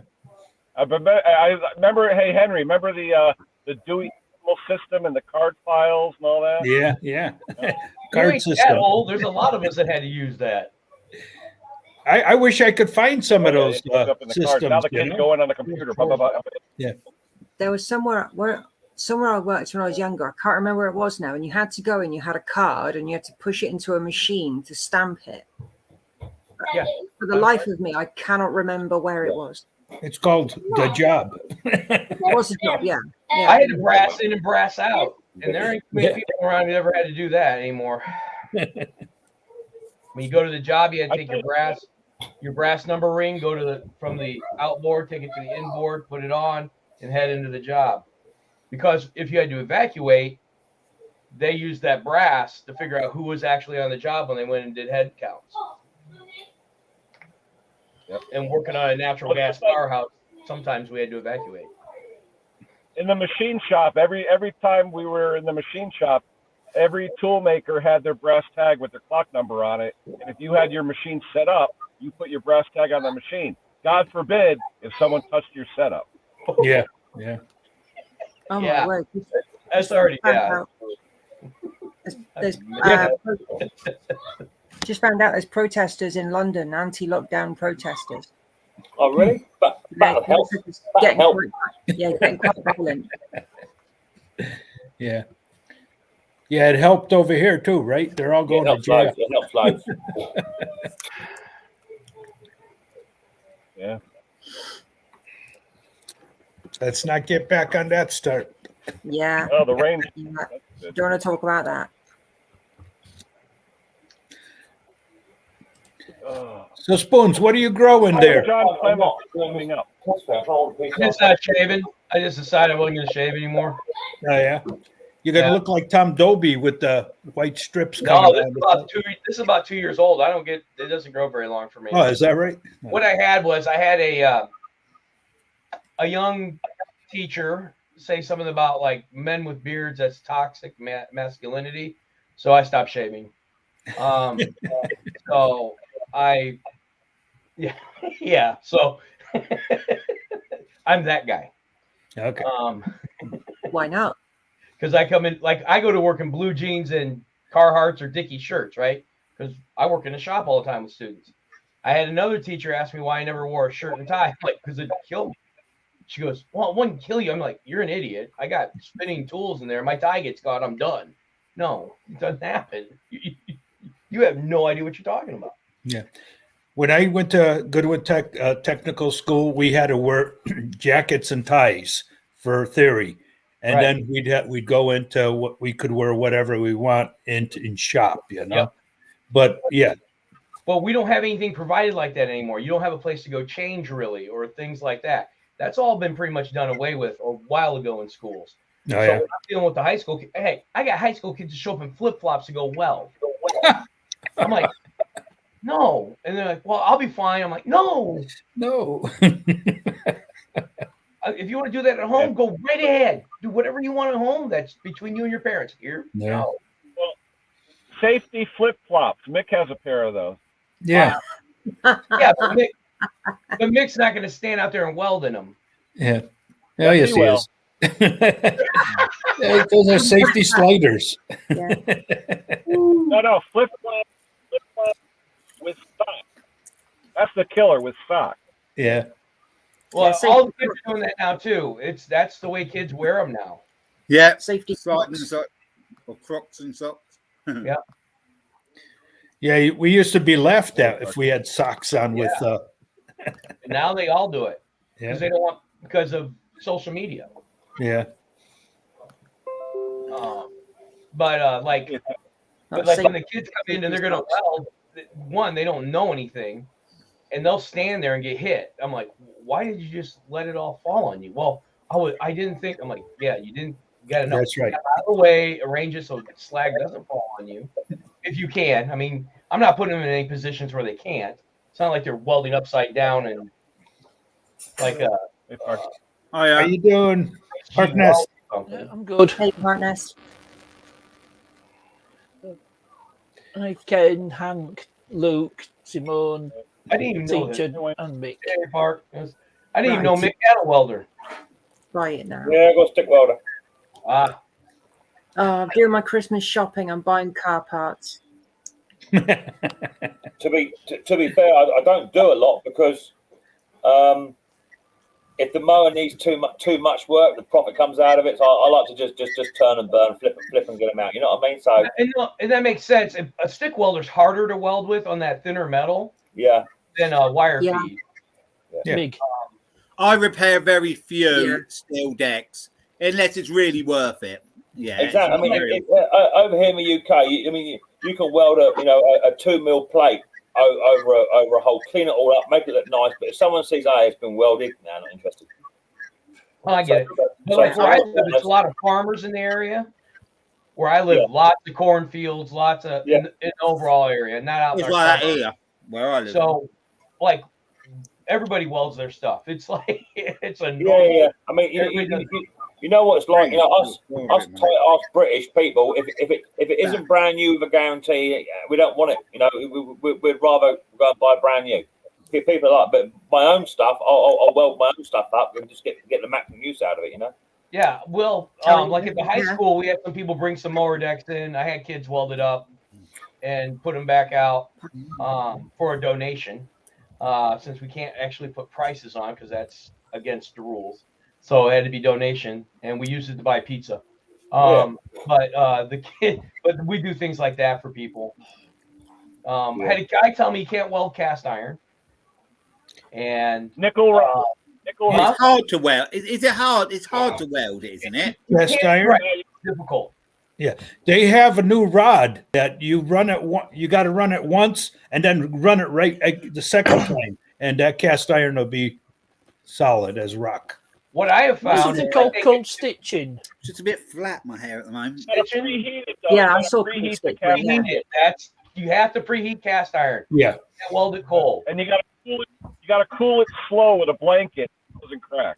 Right. Yep. There's a process to it, and I've Yeah, welded people's cast iron like legs back on their cast iron stove. Because cast iron's brittle, that's why. Yeah. They If have you some- weld, And obviously it's a pure metal. Steel has it's carbon in it. Pop metal. Yeah. so if you weld a manifold on a car, is it a successful fixing? Yeah, it does. I've never done anything. I haven't welded anything like that. When I weld, I was welding like a legs onto a cast iron stove, a wood burning stove. Oh yeah. I welded the handles back onto cast iron skillets. things like that. Anything that's gonna hold pressure, I don't know. I don't know what it would look like. Well, if you're welding like on a tractor, the whole body of the motor, you have to find the crack, the leading edge and the end of it. Drill a hole, and you're gonna stop that from cracking further. You know, it's like with plastic, isn't it? If you do plastic, if you drill all the end of the crack, it'll stop the crack from. There's, reading Archie's comment, there's quite a lot of brazing in the older cars too. It's like because they didn't use lead, they used braze instead. Yeah, my dad used to do a bit of brazing. I like watching brazing. It's really interesting to see. How you doing, Dennis? Good morning, everyone. Morning. So, like a lot of you guys on the different streams yesterday, I tried to hop on, but pretty busy. Studios. Well, life goes on, so you got to do what you can. I couldn't get up on panel. It was actually a busy day, so it was one of those I only had like half an hour here, 45 minutes there, but try to do it anyway. So yeah, I was the same. I was bouncing between loads of them. But it was all good. All getting ready, family party last night, which was good to see. But it's good to see everyone. Yeah, good. Looking forward to vacay. That's for sure. That's for sure. But other than that, no, it's just raining here.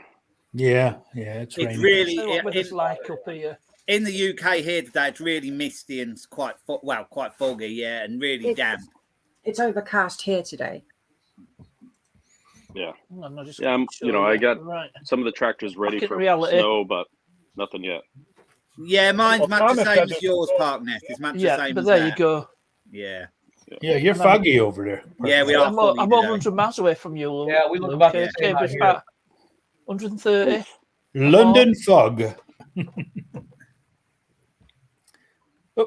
Right.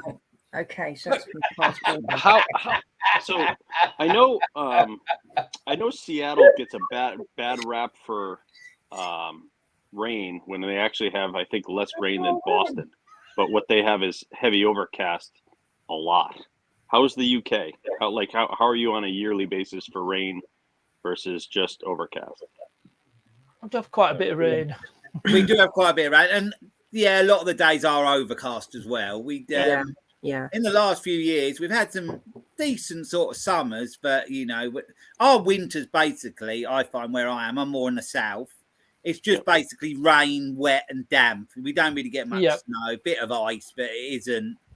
Yeah, it's miserable. It's miserable weather. You almost have to get mostly cold temperatures in November. And if we do get much snow, if like 3 millimeters, the entire country shuts down and everyone panics. Yeah. Next day, all snow's gone. I ain't got enough salt. Gritters can't get out, and all that sort of thing you hear about. Yeah. Hey, DK, everyone wants to leave work early and they get caught because of a problem they're trying to avoid. Yep. Someone was going to ask the question. Who was that? Was that you, Where Henry? in the States are you at? Oh, I am in New England. I'm just north of Ken. Oh, we're in the old. My daughter lives over.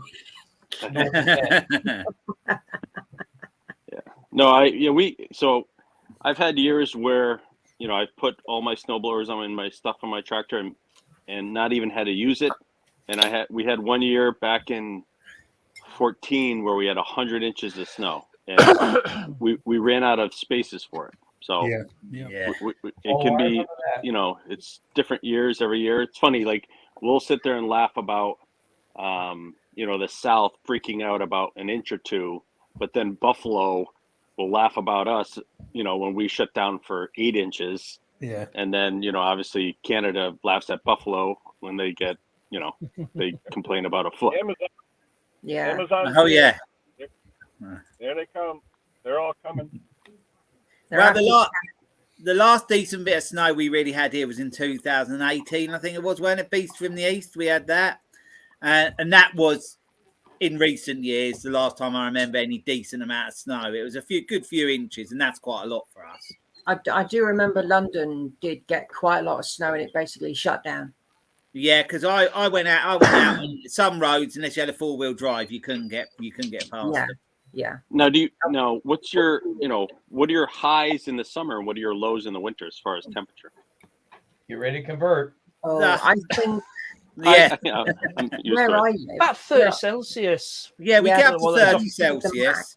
And in Yeah, the winter, we don't really generally get below sort of -4 or 5, do we? Not really. But we do have some days it will.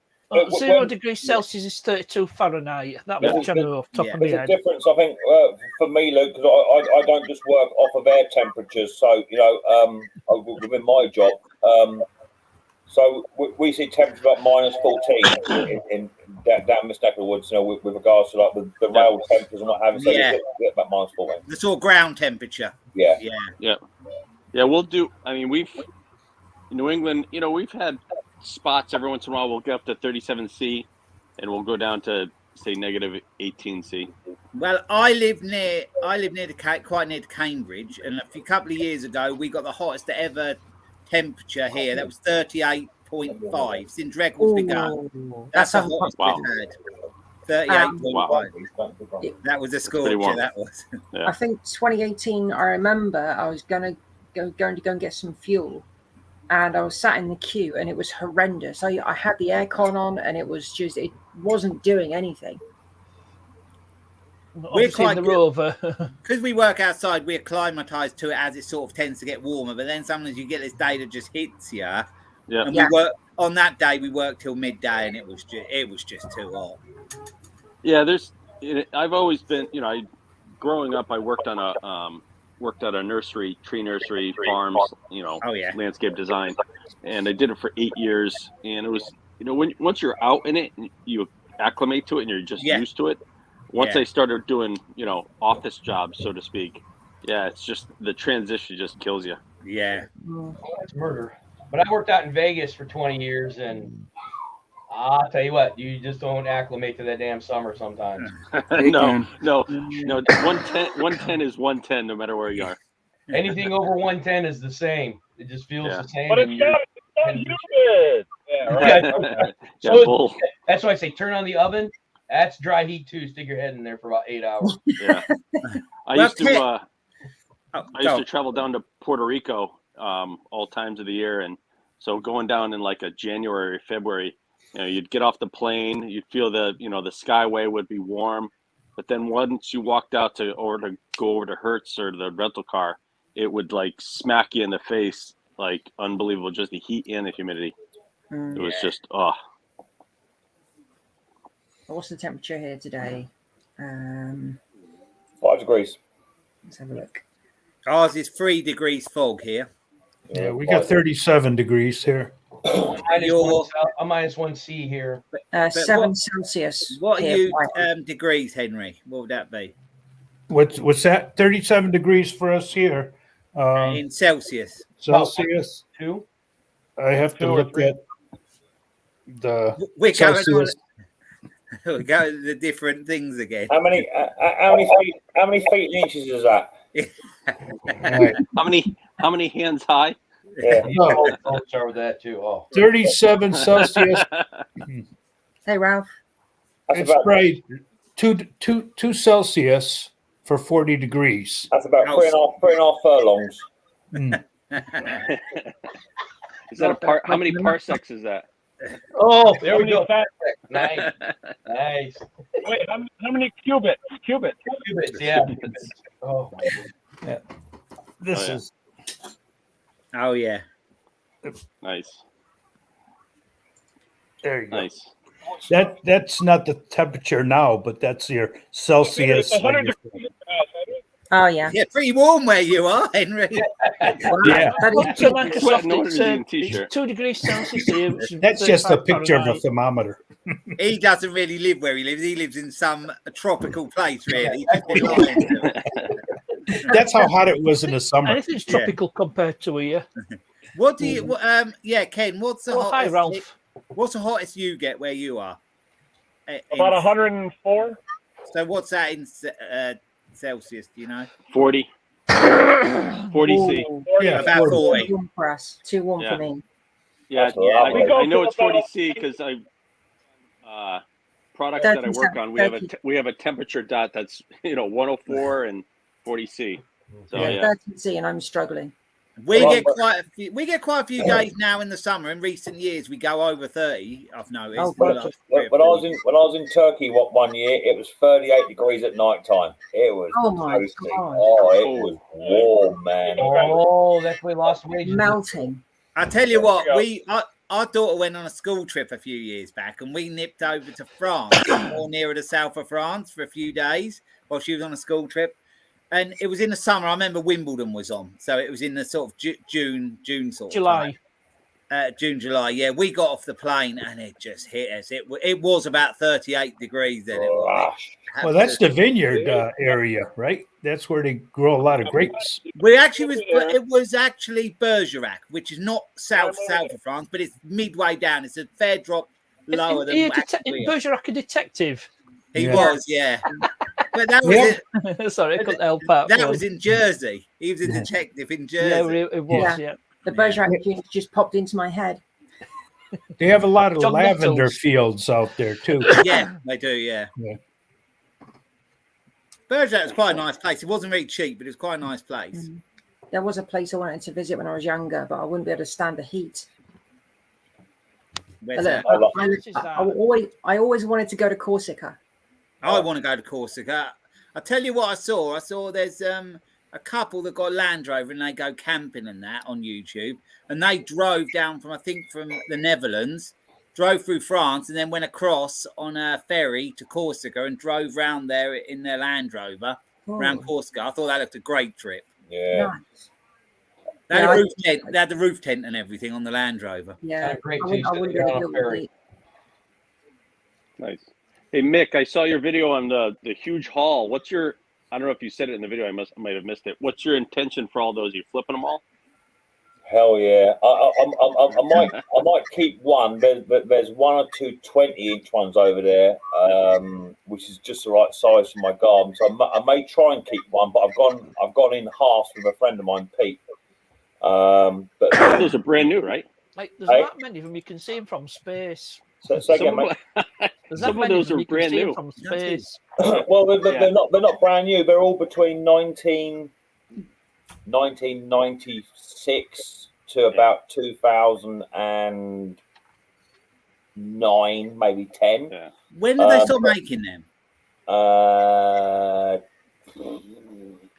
Don't know. 10 years ago? Yeah, probably. We don't get Alec took over the Atco brand. So, probably about 2012, maybe 2013, something like that. Oh, yeah. So, yeah, I mean, in all fairness, the small ones are 14-inch mowers. They should sell for around about £500 each. So there's some serious profit to be had. And the old gentleman that had them, he went through them with fine tooth comb and ground and done a lot. So you see, there's still a lot of work, though. signs in his eyes. A couple of them that you focused on, like the reels, look like they hadn't been touched. Looked like they've been fully sprayed, fully ground, and what have you. And there's some serious machines there. But they should sell. I mean, I've been selling those type of machines. I've gone international. I'm selling to Germany and Poland and what have you. So they do go. Because a brand new machine, in its comparison, like Alec nowadays, they're about £2,200 brand new. What is the cheapest Alec they do? About £2,200. Is that the cheapest they do? Yeah, brand new. Yeah, I did the Alec Kensington. I think is about £2,500 now. But it's like everything with them, you've got to sort of, because they've been sitting around a while, I suppose you've got to recommission them with the carbs and all that. Yeah, a lot of the carbs we need doing. I need to check the gearing because it's all plastic gearing, the belts. But they're not a hard-working machine. They don't. So they don't work like a rotary mower quite the same. No. They work different way, don't they? So they cut grass how it should be cut, really. Yeah. It's action. Yeah, personally, exactly that. Yeah. It's just it's one of them projects or one of them job hauls that you can't say no to. You've got to take it. So to spend in a way, it's a once in a lifetime haul, isn't it? Really. Well, you never know, but You know, I would like to see quite a few of them come up would be nice, but to spend the sort of money we spent on them a week before Christmas was a bit. Oh, we haven't really got that sort of money, you know, especially with the way Mrs. P's been spending of late. So that's why I went half. So technically, between me and Pete, we got to sell one mower each, and that's our money back. And then the rest of it is all profit. Wow. You can't refuse those. My uncle gave me a few years ago. I posted a video. I got 2 18 horsepower gravely riders, 2 walk behinds, a 16 and an 8, 4 brushes, a plow, a snowblower attachments, all for free. There's like it's one of those you just it's probably about easily $3,000 worth of goods of stuff easily.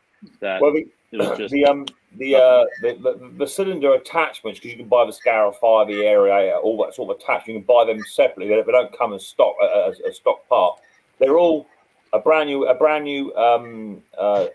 scarifying unit. That cassette for that is about £175 brand new to buy, brand new.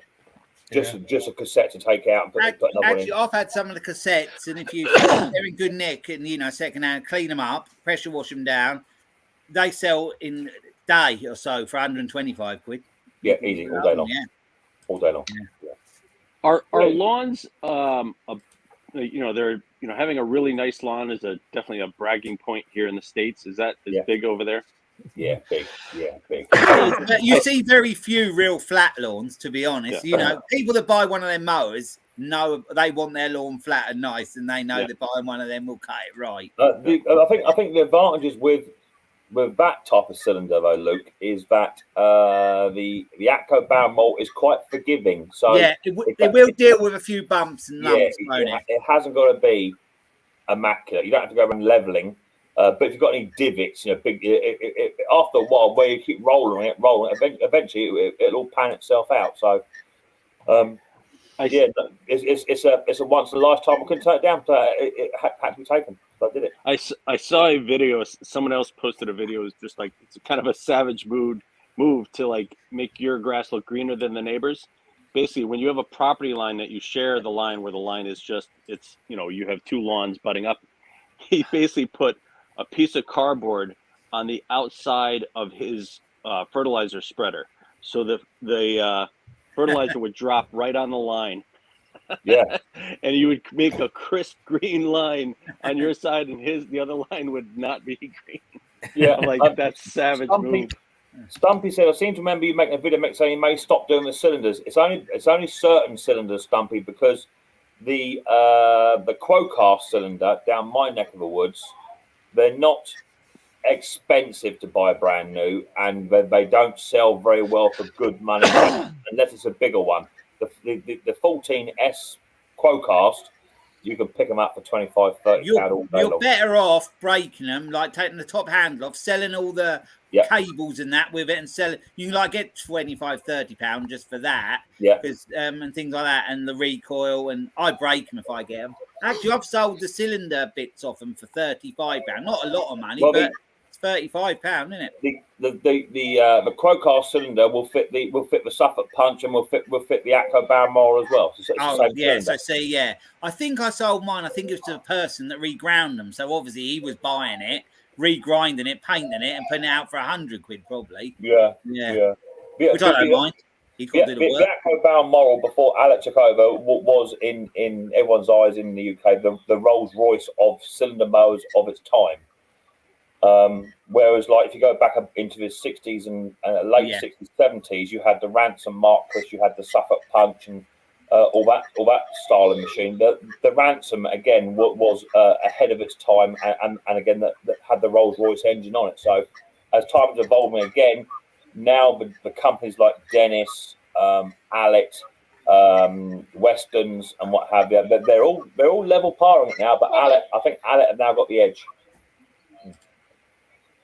Well, less and less people are buying them now, really, aren't they? Because the rotary mowers, it is and always has been a niche market. You know, generally it's the people that have got them leveled lawns and they like it. The advantage I have is that in my area, lots of the new style build that are going on. These prefabricated muck things they're chucking up. Yeah. They all come with a very, very small, sizable garden. And when I say small, you put a 6x4 shed on it, you put a barbecue and 4 tables and chairs set That's up, it. and that's it, you know. So the 14-inch Aqua Balmoral is perfect for that, because by the time you go up and down, you can get 6 or 7 lines in there. You still get the quite, and it looks good. But anything other than that, you're looking for other people. Excellent. Has Riley got your phone? No, he's got Mrs. P's phone. He's watching Ken's live stream. Yeah, just put something in chat under your mum's. Under his, that's right. That's right. under his mum's. That's right. Yeah. He says that says, "Hi Ken, can I have one of your limited edition caps, please?" Embroidered cap. Now, how much property does everyone have? Like when they're doing work, like are you in a huge, work facility? I know Mick's in a shed, but where's everyone doing their work and how big is their property? My shed's about 10 by 12, my main shed. I've got storage ones as well, but that's my main shed. What's the shed? My front garden isn't massive. It's hard to Nick, I thought you could say F it. I was like, really? I'd say for a general sort of house, my garden's a medium garden, I'd say, actually. Let's hope he doesn't. Sorry, Luke. Let's hope he doesn't find the predictive text button, Ken.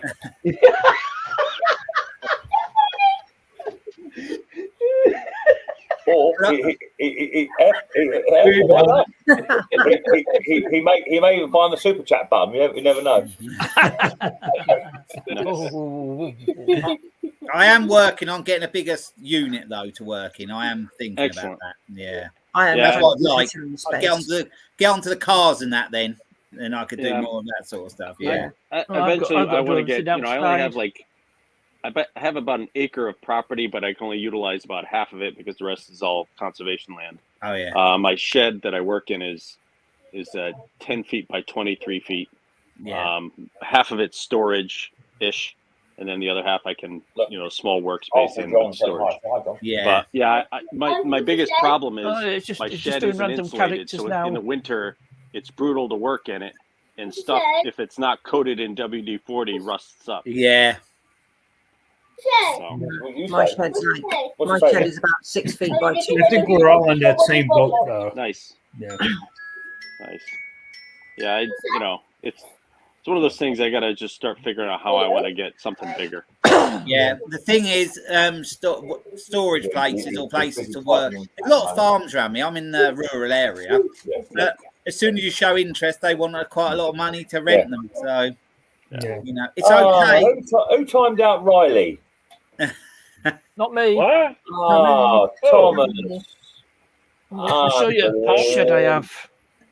He timed Riley boy out. I want you can see it. I was thinking about buying a shed and building it on my patio, but you need to get permission from the local authority to do that. Yeah, can't do it now. Oh yeah.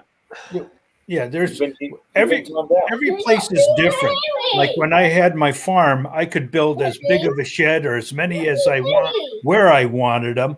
But over here in this area, you got to have 10-foot setbacks, and it could only be so big, Where are you again, Henry? Southington. Okay. Yeah. So they have all these rules and regulations, Yeah. I don't know like I couldn't put up one of those tarp garages, Yeah, that's what I have right now. Yeah, they won't let me put one of those up. Well, to be fair, Henry, the last gazebo style tarp you had up lasted quite a while, didn't it? That was just a sunscreen one, yeah. Martin Butler's was quite a good one, wasn't it? His gazebo. Yeah. That didn't even last 24 hours. That Martin's didn't even last 24 That hours. was a $200 fail. Thomas Andrews was timed out by Ken. I want to put one up like Ken wants, 16 by 24. Yeah, that's nice size. That'd be a lovely size, yeah. Well, at the moment, I've got neighbours and they're having an extension done.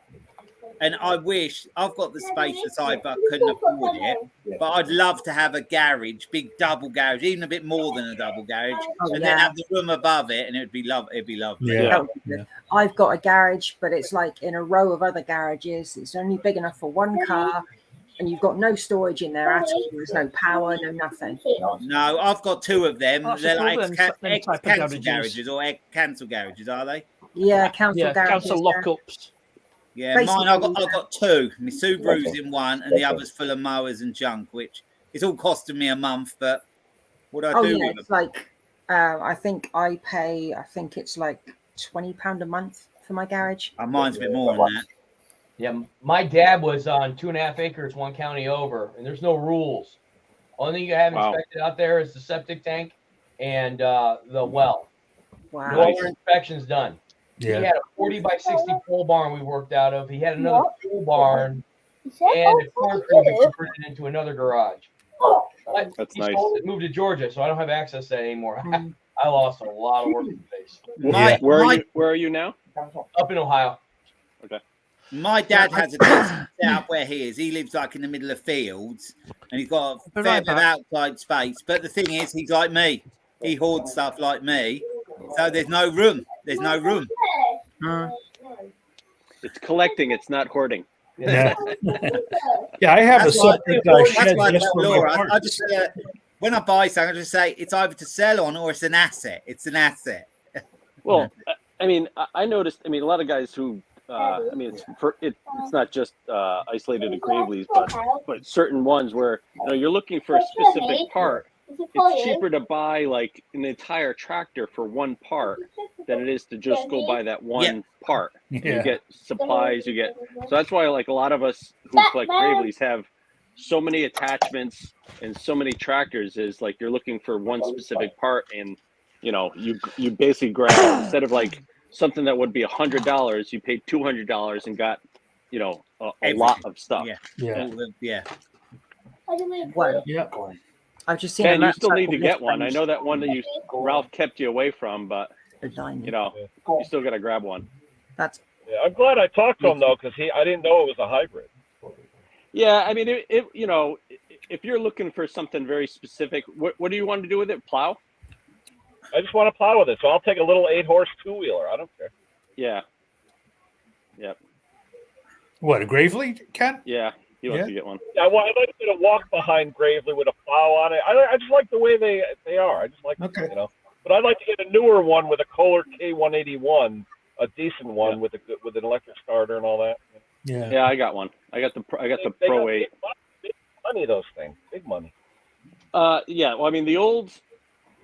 Depending on where you are, some people ask massive money for them, where it's, it's just supply and demand. I'm guessing, but any of the T heads, the old Gravely's, you're talking about $200. The Kohlers are in your $500 to $700 range. Then when you go up to the Pro models, which are still Kohlers, you're getting up to the $800, for just the tractor. And that's just, you're talking something that's a 1995-ish, 1990-ish. Yeah. So. Hey, Mick, Thomas Andrews texted me. He thought Riley was a troll on there with the blah, blah, blah. That's why he did it. You see, if he was watching your stream, Ken, from minute one, he would have known it wasn't. That just tells me he doesn't watch the stream that much. This is true. This is true. The program. Any opening, he's zipping them. What He's right on it. Don't you find it irritating when you sort of see people with farms and that, or big places, and they don't use any of the stuff? And you're dying to have that barn or whatever. They use it as lawn ornaments. They're lawn ornaments. That's all they are. Yeah. Or I mean, what frustrates me is, I was talking with a coworker the other day where you just see a tractor and like there's all weeds growing around it, and it's just like, it's just one of my pet peeves with my tractors is just is keeping stuff covered. It doesn't necessarily have to be in a barn, but at least having a tarp or something over it just to keep it. The weather destroys them. Yeah. It's one of those. I just, it's a little bit of my OCD kicks in where I just gotta, I gotta do something about it. Yeah. If you got it, don't let it just get destroyed. No. Yeah, it's if it's still a runner, Maybe this. And even that's if what it you isn't want a to do. You runner, want to get keep it it inside. going. You can make it a runner eventually, or Yeah. sell it off. Yeah. Yeah. Is that yours, Henry? Yeah. What? Yeah, he's got a ton of crap. Is that the same sunshade you had last year, Henry? Yeah. I bet if someone asked, will you sell one, you say, no, I'm going to fix them all one day. Yeah, exactly. Yeah. That's what they're all waiting for. Yeah. Henry, I'll do it one day. It'll get done one day. Yeah. Henry would have to be 130 to sell all the stuff he's got. Yeah, I've kind of there's so many deals I turned down recently because it's just like I don't have the space and I know I don't have the time. So Yeah, I had to turn down a ride on Mower that would have been quite cheap in that, but it was the wrong time of year. I didn't want the hassle of it, Nice boneyard. To deal with. Hi, Hey, how you doing, Riley? Harry. I'm Riley. Good. Good man. Harry. Who's that guy? Who's what guy? That chopper. Wearing the black jumper. Yep, guy. That's DK Tractors. Hello. Hello. How are you, Riley? This is my apply. I'll do it to the Yeah, they know all about your elf on the shelf and what you got up to last night. Yeah, I'm sure they're interested. No idea. Kids. Right, I've got to go down the shop. It's Sunday, so the shop's closed quite early on Sunday. I'm going to go and get some bits in before I get a positive test and what have you. So I'll. I think I've been up for about 2.5 hours, so I think I'm going to end it now anyway. So. All right, buddy. Thanks for having me up, Ken. I'll catch you on that one. We'll see you later, mate. Riley. We'll see everybody on Martin Butler's later, 7:30 UK time. Martin Butler. That's it, mate. Right, catch you later. I'm an hour prior to that, guys. See you later. See you later. See you, buddy. Like I said, Martin Butler, 7:30 UK time, which is 2:30 East Coast time. I'll be there.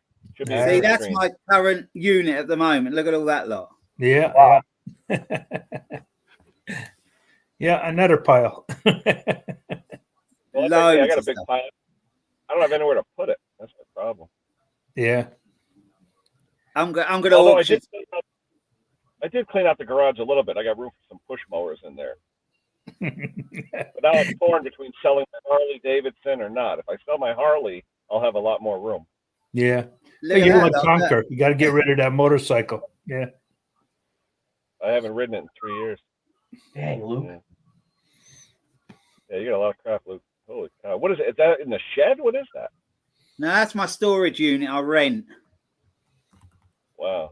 Wow. At least you're organized. Wow. I've got sort of walkways. I've got my van in there as well. I got my old VW van in there, T4, 1999, 98 T4. Some of them are going anyway. Some of these mowers I'm not going to repair. They're going to just go to auction to have a clear out. There's a van. Yeah. More Honda mowers there. Oh boy. Wow. I don't know. You got to have an estate sale, Luke. There's my sandblasting cabinet. See the blast cabinet? Yeah, almost. That's easily accessible. Yeah. It's holy crap. Is that a video you got coming out, Luke, or you just wanted to see what you had? No, I will probably whack that on a one of my shed chat videos or something. So you've had a bit of a preview. I was gonna say you should title that. Can you believe it? Yeah. Wow. I have got it's talked over. I'm explaining it all on there. So that's actually see where I'm pointing now. Amongst there, that is actually a nice cylinder mower. That is. Yeah, I see that. What Yeah. is that? Echo or what is that? It is an Atco, but it's more the real. It's actually the more professional one than the one that mix the ones that mix. Like Oh, there's Mower, Laura. or what is it? There you go. She's talking on there or something. I don't know what it. There's a cabinet there. Oh yeah, this cabinet. Yeah. Works better with the glass in. I got brand new. I got brand new piece of glass for it. Yeah. Got brand new piece. Yeah, a lot Loads shit, of Luke. rubbish. The thing is, we got to stay away from these streams to go to work. That's the problem, and I'm not getting enough done. Yeah. Look, enough. I gotta go. All right. All right. See you later, guys. Take care. See you later. I'll be on Martin's later at 7:30 UK time, 2:30 Eastern time. Yeah, I'll be watching. All right, Catch you all